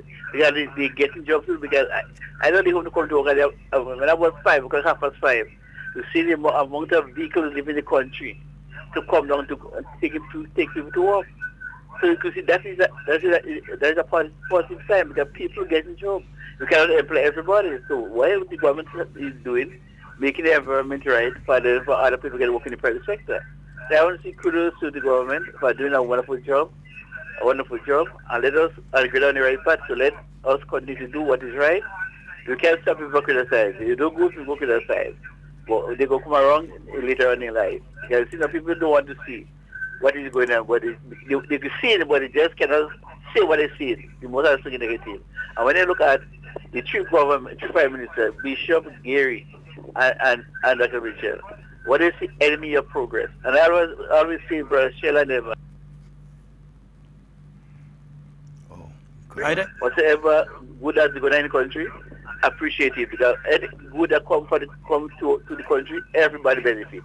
So brother Devon and Sheldon, you'll have a wonderful day. God bless you. All right, my brother. Sheldon, let me ask you a question. One alone? Yeah, one. Just go one. ahead. Mm-hmm. How many NDC political leaders did Dr. Mitchell destroy? You mean retire? In his political career. No, destroyed, not retire. Destroyed, and then no comeback. How many? George Brazan, Joan Purser. Yeah. 1999, she was in charge when she get Alex. Right. So Joan Purser, George Brazan, 1995 he get Yoon. Joan Purser get she in 1999. Tillman Thomas get Yoon 2013. No, he didn't. Braffett had resigned. Yeah, Braffett in thing. Braffett, he smelled a rat. He resigned. Yeah, he was the first leader. Yeah, he was the first NDC leader. Nazim Burke in 2018. Uncle Tilly in 13. Yeah, Uncle Tilly in 13. Yeah, he so destroyed. Yeah, and then Nazim in. Yeah, so the 435. And he has strength. He has more strength to destroy a few more. 435, and the one that resigned is because he wasn't taking that chance to face an election. No. So he could count he in too. Yeah, he could count he in too, but he just stepped out. So basically, all that they ever had. Yeah. He was smart like me. Resign before you get expelled. Antonia, I won't have you. You could just tell Nazim good morning. Nazi B. Antonia say good morning. Antonia taking that personal, Yeah. Oh no, she told me and you good morning earlier. No. Taking that personal. She told me and you morning earlier. I didn't see anything here. Good morning, my dear. But here, so in other words, what you're saying is the reason that they gone to a general council coming up instead of a convention. Because everybody afraid to be leader? Everybody afraid to be leader. Even the acting deputy leader, or what is it? Acting deputy or acting leader? But even he and all. Acting skills in there. Even he and all don't want to elevate himself to become leader because of the destruction that and don't fool all yourself, when Dr. Mitchell decide to exit, whoever else come in as leader of NNP will destroy all others too, So it's a good way to end your political career, to become the leader of the NDC. To become the leader of the NDC. Okay. That's the best way if you really want to get out there. Good morning and welcome. Yes, gentlemen, good morning to you all. Good morning, sir. Well, I want to correct y'all because I think Sheldon makes some mistake there. Tell us. Madam Joan Purser retired herself after she made the burial statement. Oh, Lord. After she made the barrel statement, just as how the certain lady say how we needy and greedy, so she retired herself. No, she was political leader in 1999 when they got the first 15-0. So is Dr. Mitchell retire her with the statement? Yeah. well, the statement have a lot to make too. Cousin Nazim, and then because of their attitude towards us as the electorate, they, in my opinion, they retire themselves. You see, because they must know that people are important. They are not more important than us, because without our support, they can't win. So that's it. Anyhow, I want to say something to my good friend, Sister Kendra. Don't think you'll get any trophy this year. If you get a couple more medals, that is a gift we will give you. But just let me leave it there. Let me leave it there here. I know it's a confusion. I'm joking. Leave that alone. When you're talking Kendra, you're talking me, because I'm by Carriacou too, So don't be surprised that the trophy going up north. No, you can't divide yourself, I could divide myself. Then you can't exist, Boss, listen. My father is from Mount Royal in Carriacou. Right now, I have real relatives in Carriacou. Some of them go be on the team coming down. So right now, I could support Carriacou if I want to. The rest of my family in Springs and Hopevale and Granans and and Guave in St. John, and I have one or two in St. Mark. I ain't really know much, and I have a setup in Lafayette and those areas there, and Paraclete. I have a set of family all over there, so I could count them in too. But right now, I'm back in the Carriacou side. Well, as Fat Man say, you win already. Yeah. So anyhow, I saw that we had a couple fires. Was there a couple fires this week? Well, I saw one fire. I saw one fire this week in the Bolio area there. Yeah. I know that the Honorable Tobias Clement, and hey, I saw Toby on just now because he retired a certain political. Yeah, but Toby, my apologies. Toby, for giving you what is yours. Toby retired a certain political leader. You make the man retire. No, he destroyed the man. I keep saying retire. I like retire. Yeah, I like retire. I not read that, eh? No, but Sheldon, I want to agree with Devon. No because problem. People could come back from retirement, eh? Well, you have a point. You have a point. You have a point. Retirement. Now I'm not coming back easy. You have a point. I ain't saying no. All correct. And I stand in solidarity, and I'm disappointed with the judgment that happened yesterday in with the case with St. Vincent and the Grenadines, and I want us to take note of what's going on. I mean, in the region, because what happened to St. Vincent happened to us. What happened to St. Kitts or Trinidad or wherever happens to us? I personally think what happened is unfair, because if the evidence is leading in one direction, it should be there. So I throw my support behind Dr. Friday and the NDP. I think I call it New Democratic Party. Yeah, I throw my support behind them. When that's my partner, and I could call him now, I could pick up the phone and call Dr. Friday. That's my buddy, Well, no. Yes, because I honestly, I am disappointed, and there is a reason why I say I'm disappointed. Anybody know me and they see my Facebook page, they would get a clearer understanding in why I say that.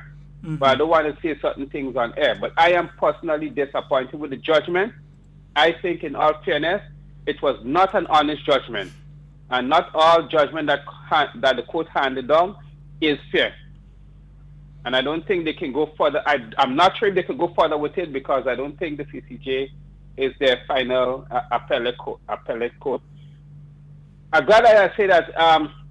Quickly, before I run, I want, as the lawyer said this week, Mr. Carrington Hood, that young people must be careful with the things that they do now.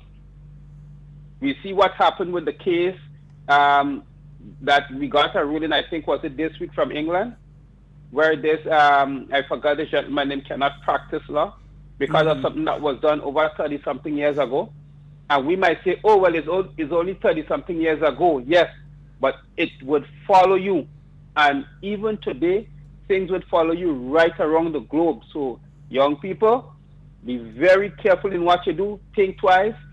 God gave every single person a brain. Don't make other people think for you. Don't follow this friend thing, because as old people say, friend bring you go, they never bring you back. And let that be a lesson for us. I'm not rejoicing over that particular judgment, but just that we must be careful in what we do, because we could do something now, and we could say, oh, in a couple years' time we'll get exonerated or whatever, but it never might turn out to be so. I think you all know what I'm talking about, right? Oh, yes, sure, yes, we definitely. Do. Yeah, and I think we must keep ponging that in even the younger folks here, because they feel that they lose now, they could do what they want their whole life in front of them, and it's not really so. And you see, you could have danger in front of you for the whole rest of your life. Yeah, something that somebody did when they were 24 years old. Is it 24? Yeah, 24 years old could follow you to the age that you are now. But we understand where you're coming from, brother. Yeah. All right. And even locally in Grenada, because I already know after I say that, even locally in Grenada, I think that people might be exonerated if they do certain crimes. But if after a certain period of time, but if it's murder or something, they cannot be. I mean, they cannot have that out of their record. I think that's somewhere in our laws. It's called statute of limitation. According to certain crimes, the time you could the kind that you could prosecute somebody for a particular crime. There's some that there's no statute. There's some that there's statute of limitations on. All right. Okay. But thank you very much, bro. All right. All right. Yeah. Beautiful. You're welcome. All right, Les. Yes, indeed. Bye. But Devon, we were talking about the state of the Grenadian economy just now. And one other thing that came out, and you see, the enemies of progress wouldn't tell you these. They wouldn't tell you stories like these, But Grenada floated a treasury bill recently. They floated a treasury bill. And believe me, the response has been exemplary in relation. The response to that treasury bill. And some people may say, well, Grenada floated a treasury. What the hell is Sheldon talking about? Here's what it is. To put it in the simplest of terms, a treasury bill is basically a promissory note. A treasury bill says to you that, look, you're going to buy this treasury bill. Let's say you spend $15,000. You're going to buy this treasury bill. And the treasury bill sort of grows over a period of time. So that you can, when the time comes and matures, you would not receive back just $15,000. You might receive, according to the percentage, 17,000. Yeah, or you might receive 20, or you might receive 25. But for you to buy that treasury bill, you have to have confidence that the person you giving your $15,000 or the country that you giving your $15,000 economy is performing in such a manner that you are sure on getting your $15,000. Why would a person say, well, okay, I'm going to take 30,000 US. I'm going to take 1 million US and buy Grenadian treasury bills. If they are interested in buying the treasury bills, it's because in their mind and with all the economic people around them, they're saying to them, hey, anytime I see Grenada selling treasury bills, buy it. Because it is going to be worth a good, it's basically like you're banking your money and you're receiving interest on it. Yeah, every year. So at the end of the time, when you're ready to cash your treasury bill in, you're not going to be, you spend 30,000 US, it's not 30,000 US you're going to be getting. You're going to be it's going to mature, so you're going to get more than that. Doc float some more bills. Yeah, and for you to have the wherewithal to want to purchase, and I'm just putting it in the most simplistic of formats here, for you to want to spend that money and buy the treasury bills, and every time between 2013, 2014 and now that Grenada has floated treasury bills, you have the same thing taking place. You have people just snapping them up. Yeah, they're smart. Because they are sure that if they buy a treasury bill and in 5 years it matures, or in 10 years or 20 years or 25 years it matures, they are sure, because of the management of Grenada's economy right now, that they are going to get the money back. That's confidence, eh? Yeah. That's confidence in a country, in what they are doing, and so on. And I mean, I can state for a fact that there are certain countries in the OECS, we are even going further, certain countries in the OECD, as if they float a treasury bill, now nobody want it. They question, if I could take a chance. Nobody want it. Certain Unquestionable countries when it comes right to now Grenada, yeah. in the OECD, as if they float a treasury bill, a man had to decide that he go in and take a serious chance to buy the treasury bill because he had to believe things bad, nobody go get better. But with Grenada's economy, you're seeing the CDB, you're seeing the IMF, you're seeing the World Bank, you're seeing the European Union. Yeah, everybody's saying that Grenada economy is improving. So they are saying, well, okay, I know that with the trajectory that Grenada is going on, the same trajectory that the Prime Minister spoke about, they're saying that, look, in 10 years, I could get my money back, so I could take this chance because it's a safe way to put away some money for a rainy day. So they put that aside and they leave that there. They say, okay, in 10 years from now, maybe it mightn't be me, maybe my children might be able to benefit from it. So these treasury bills could pass on to my estate, my children could benefit from that. So there are speculators that go in the market to try and double their money and triple their money and so on, and they buy treasury bills. There are organizations like Grenada's NIS, like St. Vincent's NIS, like some of the NIS, the insurance schemes in the Caribbean, and even further afield, in Canada and the US and so on, and other speculators who buy up these treasury bills from various countries. And they're coming behind Grenada on. So you basically saying, we will give you this promise, we give you this piece of paper, we give you this promise, that if you give us $30,000, we're going to give you back $45,000 in 5 years or 10 years or whatever the period of time is on the bill. We promise to give you that back. So that person basically has this signed document that you're going to get that back, and they give their money. So it's a nice way of countries raising money and that sort of.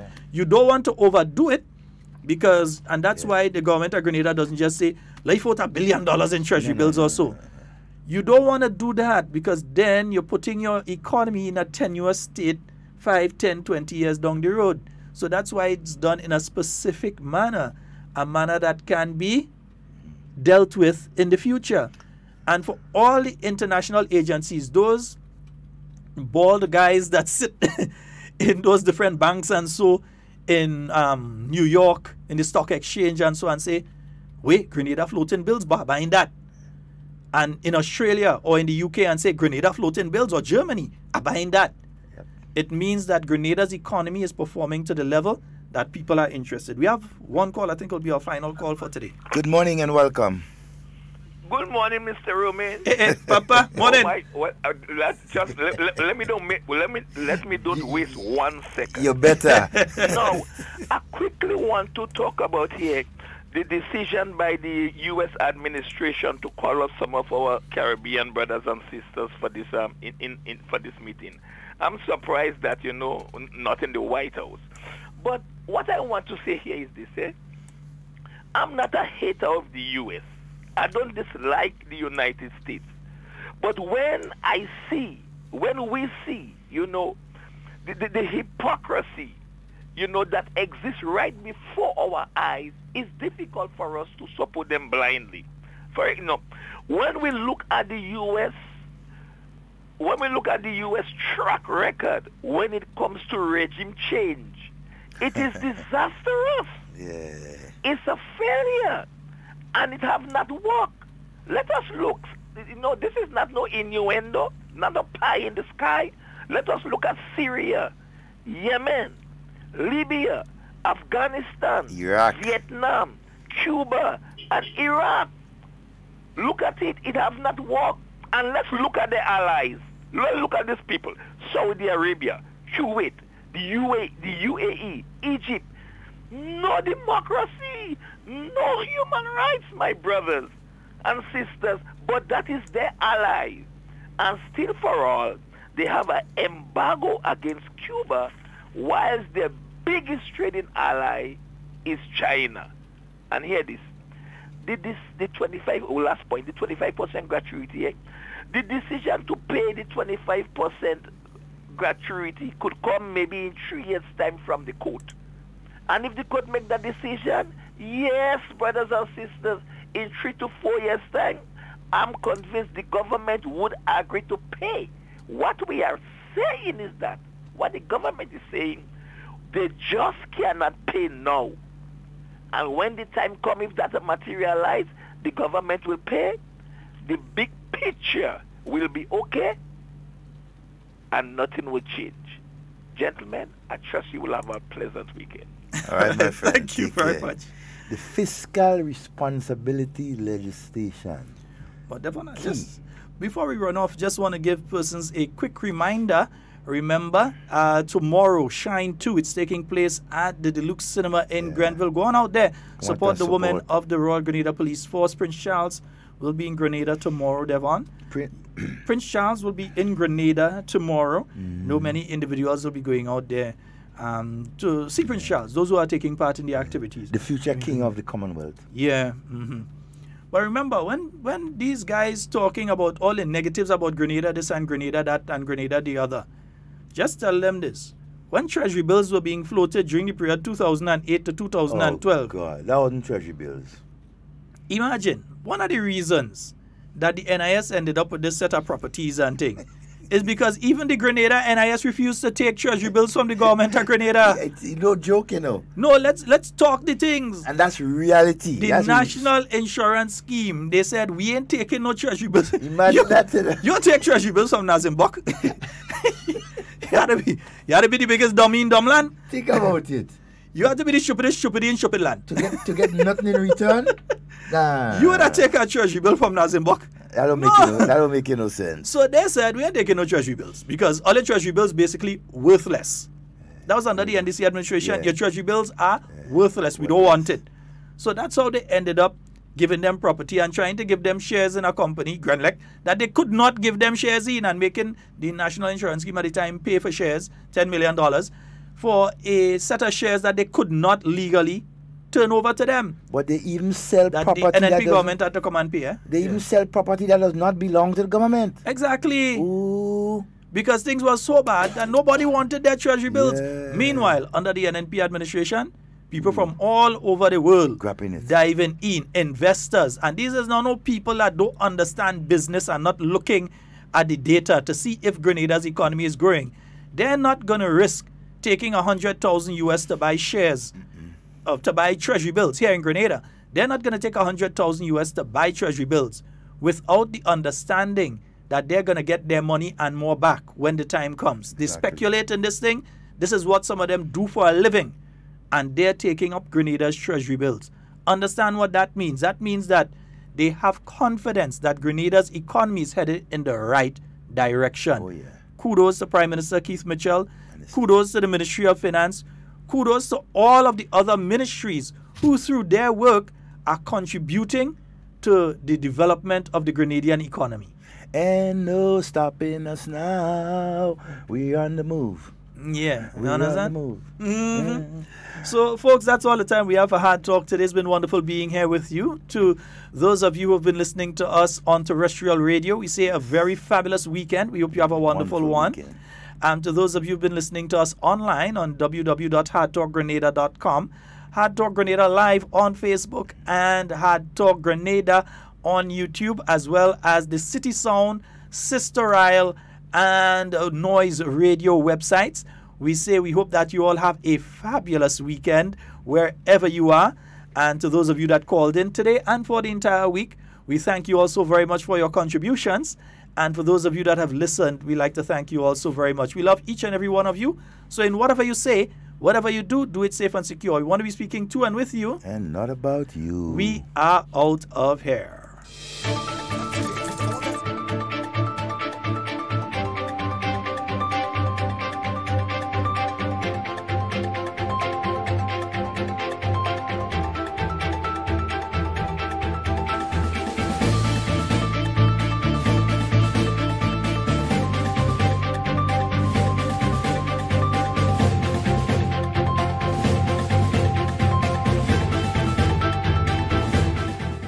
Prime Minister welcomes CDB endorsement of Grenada as fastest growing economy in the Caribbean.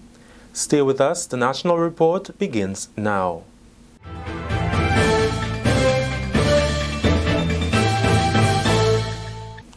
With the details to the news for Thursday, 21st March 2019, I'm Delroy Louison.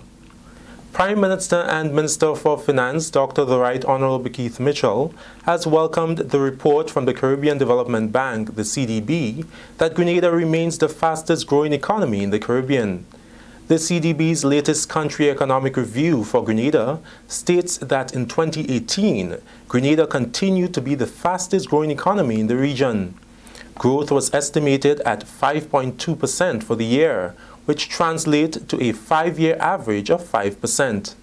The CDB outlook further states, and I quote, "This strong outcome was driven by rising economic activity in the construction, private education and manufacturing sectors, and was above the government of Grenada's forecast in the 2017 budget," unquote.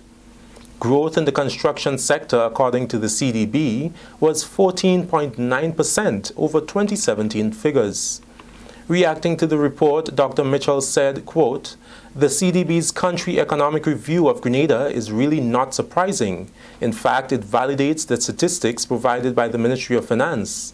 In my opinion, we are often conservative in our approach, responsibly so, and the CDB report bears testimony to that as well, because the 2018 growth figures exceeded our projections," unquote.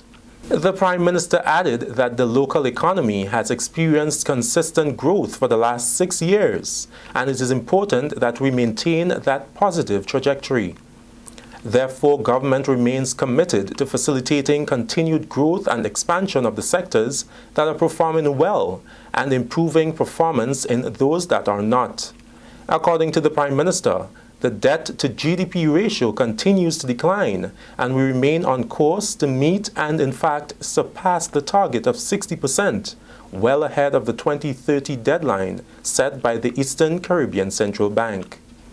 Describing its medium-term outlook for Grenada as positive, the CDB projects economic growth of 4.5% in 2019, driven by the construction, tourism, agriculture and private education sectors. Government is planning to launch the much-talked-about Youth in Agriculture project in June. The project is designed to address the issues of youth unemployment and an aging population in the agricultural sector. During a meeting of the Upper House on Thursday, Youth Minister Senator Nolan Cox said they are currently working on the concept of the project. This is a very important project for us, Mr. President, and we are looking to target about 100 young persons over a 5-year period through this program in various initiatives. Senator Cox says government plans to continue its focus on skills development, which is an area of weakness not just in Grenada but in the region. In this vein, he made mention of a furniture-making project in Petit Martinique, where 10 young men are participating. The plan is to incorporate boat building in the project in the near future. Sanitation issues at the Grenville Secondary School are now resolved.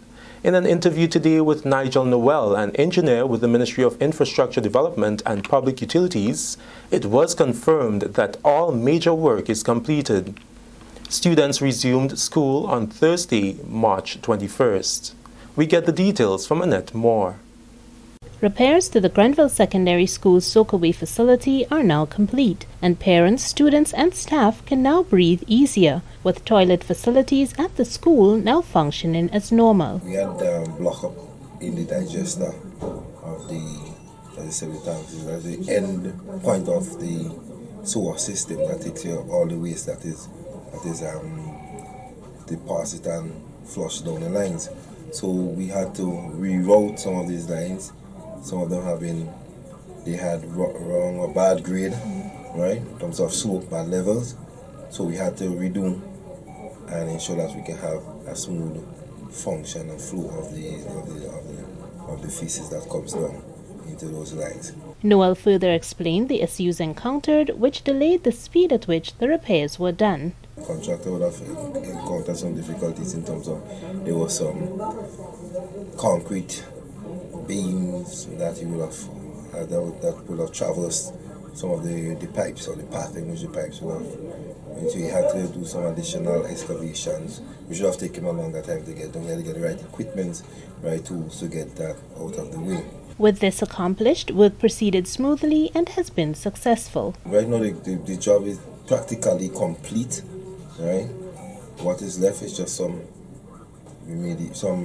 cosmetics, just some covering up some of the pipes with sand and covering up some of the chambers that are already complete. School is ongoing today, and by tomorrow the contractor should be wrapping up to get over there.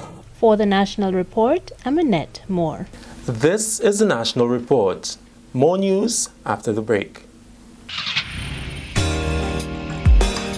The safety on our roads make this a major priority.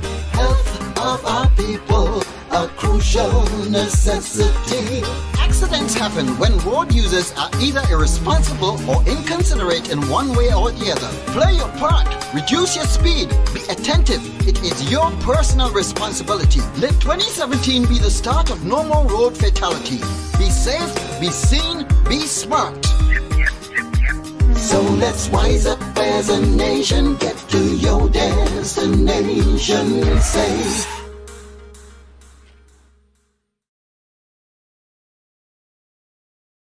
Welcome back. The Juvenile Justice Unit in the Ministry of Social Development, Housing and Community Empowerment is providing avenues for its juvenile first responders and stakeholders to be educated on ways of understanding positive youth development. This is being done through a 2-day workshop organized by the OECS Juvenile Justice Reform Project and the National Center for State Courts. Rikisha St. Louis has more. The Organization of the Eastern Caribbean States has presented the National Center for State Courts as the consulting firm responsible for Juvenile Justice Reform Project Phase 2. As part of this initiative, a 2-day workshop is being held with juvenile first responders to chart the way forward to positive youth development.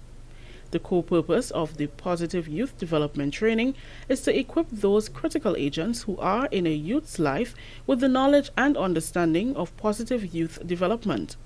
With this understanding, participants will learn simple and effective ways of engaging young people through a strength-based empowerment approach. Addressing the gathering at the National Stadium's Hospitality Room, Minister for Social Development, Housing and Community Empowerment, Honorable Delma Thomas, says her team is committed to the positive development of children and adolescents in Grenada. The Ministry of Social Development is well aware of all those studies done and the implication of them on child-adolescent development and will continue to provide support in this regard. I trust that at the end of the training, participants will be equipped with increased knowledge to work with adolescents and understand their behavior, which I said earlier on is very, very important. And understanding who you're dealing with, understand what they're going through. The theme for the 2-day workshop is Understanding Positive Youth Development and the Adolescent Brain Outline. Representing the OECS Juvenile Justice Reform Project, Magistrate Gloria Septra Augustus speaks to the importance of the sessions. Just like a good mechanic needs to know about his vehicle, a good musician will know about notes and range and all these other terms in music. A medical doctor has to know about the anatomy. So therefore, since you as stakeholders in the juvenile justice system are going to deal with young persons, you need, and also what we do a lot of is sort of managing negative behavior. We have, as practitioners, need to understand the key organ which directs human behavior, and that's the brain. So today we are in a good place. And we are in a good place to make a better place for our youth tomorrow. Facilitator Hanif Benjamin says this initiative is very timely. The world is on a paradigm shift. We have moved. We have moved. The way we treat with young people, the way we understand young people, the way we prepare for young people, it is different. And by no means, we too should move. And so it is important for us to embrace the next 2 days. The workshop has been funded by the United States Agency for International Development, the USAID. For the National Report, I am Rikisha St. Louis. Thank you, Rikisha. And finally in the news, field events dominated day 1 of the Carriacou Zonal Sports on Thursday. The events, which came on the hills of the Eastern Zonal Games at Progress Park on Wednesday, were designed to give the field athletes an opportunity to compete in their area of strength. Sebastian Steele, senior coach in the Ministry of Carriacou and Petit Martinic Affairs, is optimistic that Carriacou will give a good showing at the National Secondary School Games on April 5th. I am still optimistic about upset, despite our athletes never have any level of competition for this season. Neither they had any extensive amount of training. But I am pretty certain that the ones that are in training will go out there and dominate the field.